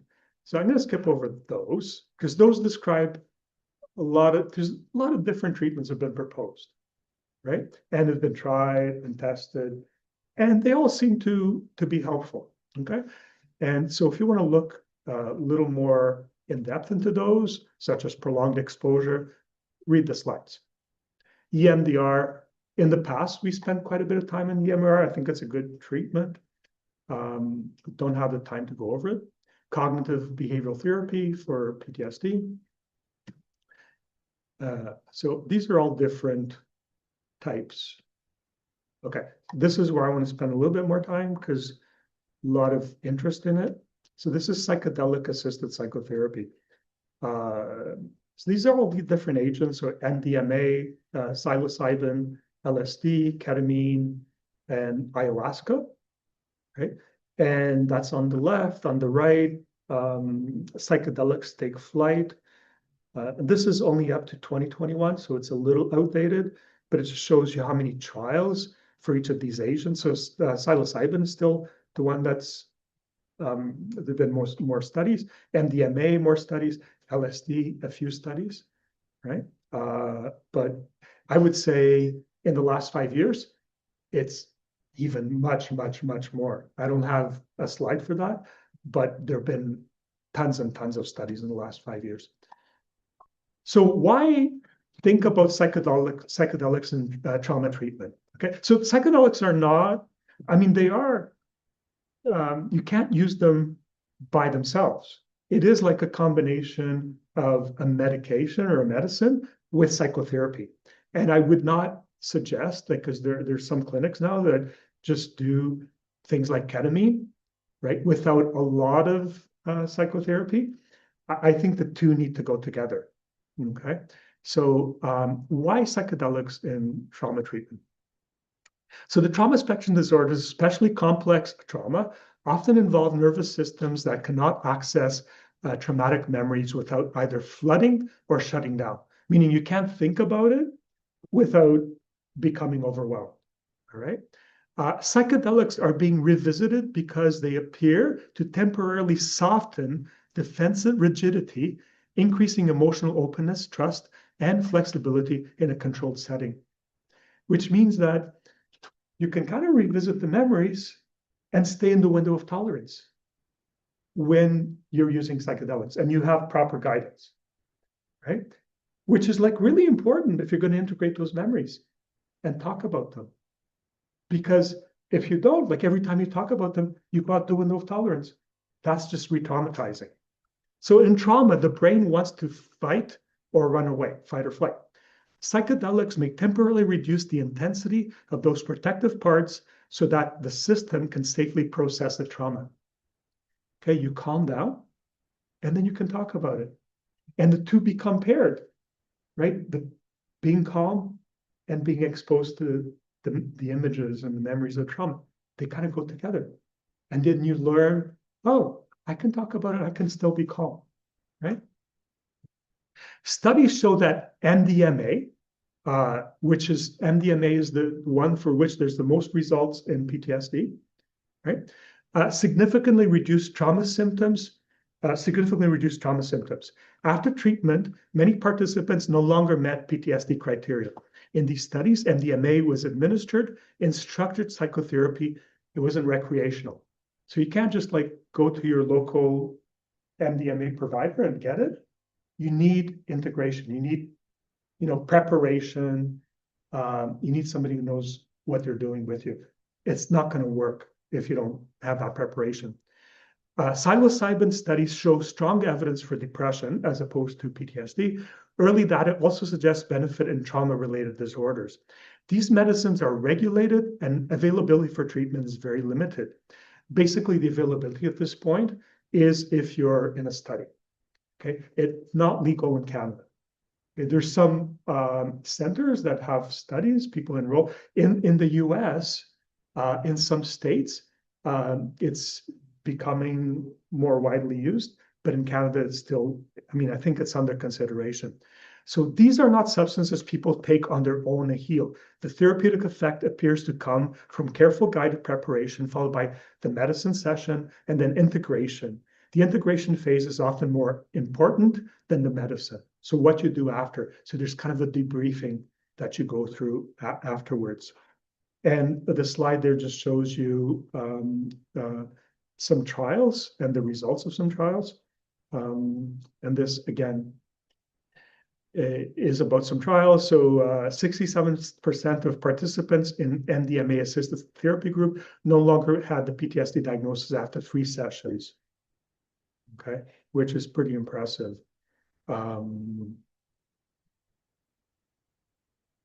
Compared to 32% of participants in the placebo with therapy group no longer. So it's yeah. Okay, so comparing MDMA because these are the three most used agents: MDMA, psilocybin, and ketamine. What are the differences between them? These are the most commonly used. So MDMA appears particularly suited to trauma because it reduces fear while increasing trust and emotional openness. People can revisit traumatic memories without the same level of threat activation. It is probably the most trauma-specific of the three. It's illegal, but accessible for selected patients via special access. Okay, I don't know anybody who's done this so far. You have to go through a special application. It has to be people who already know how to use this. Psilocybin tends to soften rigid identity structures. For some trauma survivors, especially those whose identity is fused with shame, this can allow a profound shift in self-perception, may increase the stabilization of fragile structures. It's illegal. Clinical trials and special access is possible. Ketamine is the only one that's legal. So ketamine clinics are available. Okay. You can have ketamine therapy. They're popping up now. It's like at one point it was cannabis clinics. People were going cannabis. That seems to be fallen out of fashion a little bit. Now it's ketamine clinics, so you can go. And ketamine is wonderful. I was just talking to somebody who had a ketamine for a procedure that they had, and they felt wonderful after. I had a colonoscopy. Maybe that's too much information, but I had ketamine as an anesthetic. It was the only time I ever took ketamine. I was like, that was great. Give me some more of this stuff. Like when I came to, I don't think everybody's like that, but it was like I was happy and I was like feeling tons of energy. So it was really interesting. So ketamine works differently. It's not a classic psychedelic. It can rapidly reduce depressive symptoms and suicidality. I had a patient we did this with, and it was dramatic. Unfortunately, it didn't last that long. She had to have repeated treatments. So sometimes like once a week or even more, but it can really change depression. It's often administered medically as an anesthetic rather than psychotherapeutically. It has been less consistently trauma processing evidence. Dissociation can be therapeutic or destabilizing because it is a dissociating agent. It's approved for medical and therapeutic uses under regulated conditions. LSD, DMT, and mescaline are illegal and are available for research only. MDMA seems to help people feel safe enough to revisit trauma. Psilocybin may help them reinterpret their story. Ketamine may help them get unstuck from severe depressive collapse. Okay, so that's just comparing the promise and caution. Okay, potential risks, potential benefits of psychedelics: reduced avoidance, increased emotional access, improved connection, breakthrough experiences. Risks: psychological destabilization, worsening anxiety and dissociation. It's not appropriate if you have psychosis, bipolar 1 disorder, unstable personality structure, or certain cardiac conditions. And there's a lot of hype around the psychedelics, and that's why I wanted to talk a little bit about it. The hype is that it cures trauma. One breakthrough session can fix years of suffering. It's a shortcut to healing. It dissolves the ego permanently. It's a spiritual awakening in a pill. The reality is that it can create a temporary therapeutic window. It may reduce fear and rigidity long enough to process trauma. It requires careful screening, preparation, and integration. It can destabilize vulnerable nervous systems, and healing still depends on relational safety and long-term integration. So you have to do it with therapy. Trauma healing is not about erasing the past. It's about increasing our capacity to stay present with it. Psychedelics may be one emerging tool, but they are not a shortcut around the work of integration, relationship, and meaning. So those three phases are still important. This is not a replacement for the three phases. It's kind of like something that may facilitate the three phases. And I think I'll end with, because Bessel van der Kolk has been doing a lot of research on psychedelics. In the last little while, most of this, because he has like a really active research program in his institute. So Bessel van der Kolk has in the past 10 years turned significant attention to the potential of psychedelic assisted therapy, particularly with MDMA and psilocybin. in treatment of trauma and PTSD. His conclusions are grounded in his participation in clinical research, especially through collaboration with MAPS, which is an organization, multidisciplinary association for psychedelic studies. So that's like very, large organization now that organizes a lot of this research. So these are his conclusions. MDMA-assisted therapy is highly effective for complex PTSD. MDMA, when combined with psychotherapy, allows trauma survivors to revisit painful memories without being overwhelmed by fear or shame. In phase 3 trials, in the phase 3 trials led by MAPS, which Van de Kolk was involved in, 2/3 of participants no longer met the criteria for PTSD after treatment. MDMA helps patients access and process traumatic material with greater empathy, self-compassion, and emotional safety. Talk therapy alone often falls short. Van de Kolk has long argued that conventional therapies like CBT often do not adequately reach the deep embodied impact of trauma. Psychedelics offer a powerful means of bypassing the limitations of verbal therapy, allowing access to nonverbal experiential processing and neurobiological reset. Psychedelics work on the brain in profound ways. MDMA and psilocybin can decrease activity in the amygdala, fear center, and increase connectivity in the default mode network, supporting self-reflection and emotional integration. He sees this as aligned with his belief that trauma lives not just in memory, but in the body and the brain's threat systems. Psychedelics facilitate relational healing and self-compassion. A key trauma outcome is alienation from self and others. Under MDMA, patients often experience empathy, forgiveness, and connection, even towards perpetrators, themselves, or the associated parts of themselves. This allows for reconnection of fragmented inner experience, similar to what Van de Kolk has long emphasized as crucial to healing. Clinical use must be structured, supportive, and ethical. That's really important. Can't be used this thing without any supervision.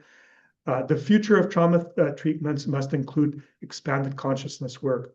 So Bessel van der Kolk believes that altered states of consciousness, including those induced by psychedelics, yoga, EMDR, and body work, are essential for accessing and resolving trauma. Psychedelics in particular offer a new paradigm for healing that aligns with this holistic view of trauma, not just a disorder of memory, but of body, brain, and soul. Okay, so no medicine replaces phase 1 safety or phase 2 meaning. All right. Just not going to go into this. I think neurofeedback is a really interesting modality. I did not neurofeedback a few years ago for about 3 or 4 years. Yeah, I think it's great. Not widely available, but there are some centers around here that offer it. I think there's still somebody in town who does it. Not going to go over it. These are there's 3 core elements to treatment of PTSD across different modalities. So one is therapeutic alliance, trusting your therapist, stabilization, stage 1, psychoeducation, which knowing your map, having a map, right?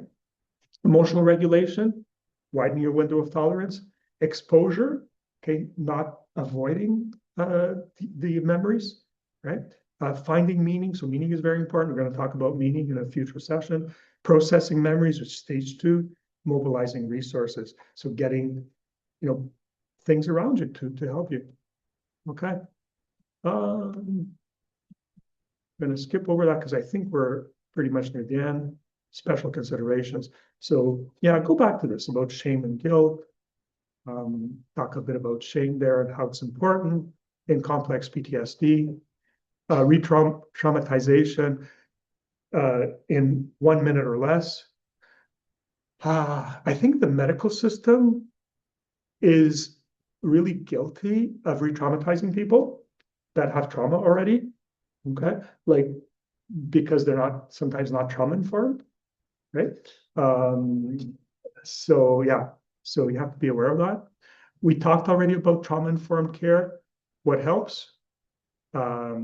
People being safe, being offered a choice, given education, working in a collaborative way with providers, feeling they can trust, and being empowered. Those are three really good books. Pete Walker, Complex PTSD from Surviving to Thriving, fabulous book. And The Body Keeps the Score. Okay, so let's end, before we go to questions, let's end with, because I told you that I'm going to try to do at the beginning, kind of give you an overview, and then what are the key takeaways from this session? Okay, so the key takeaway is dissociation is trying to protect you. Okay, so it's a way of protecting you. The second, I think, key takeaway is from structural dissociation theory, is that trauma dissociates your personality into, these apparently normal parts and these emotional parts. And the more trauma and the less resources person has, the more fragmentation or dissociation there is across that spectrum from primary, secondary, tertiary structural dissociation. Avoidance, so avoiding triggers, avoiding memories without addressing them, keeps trauma alive.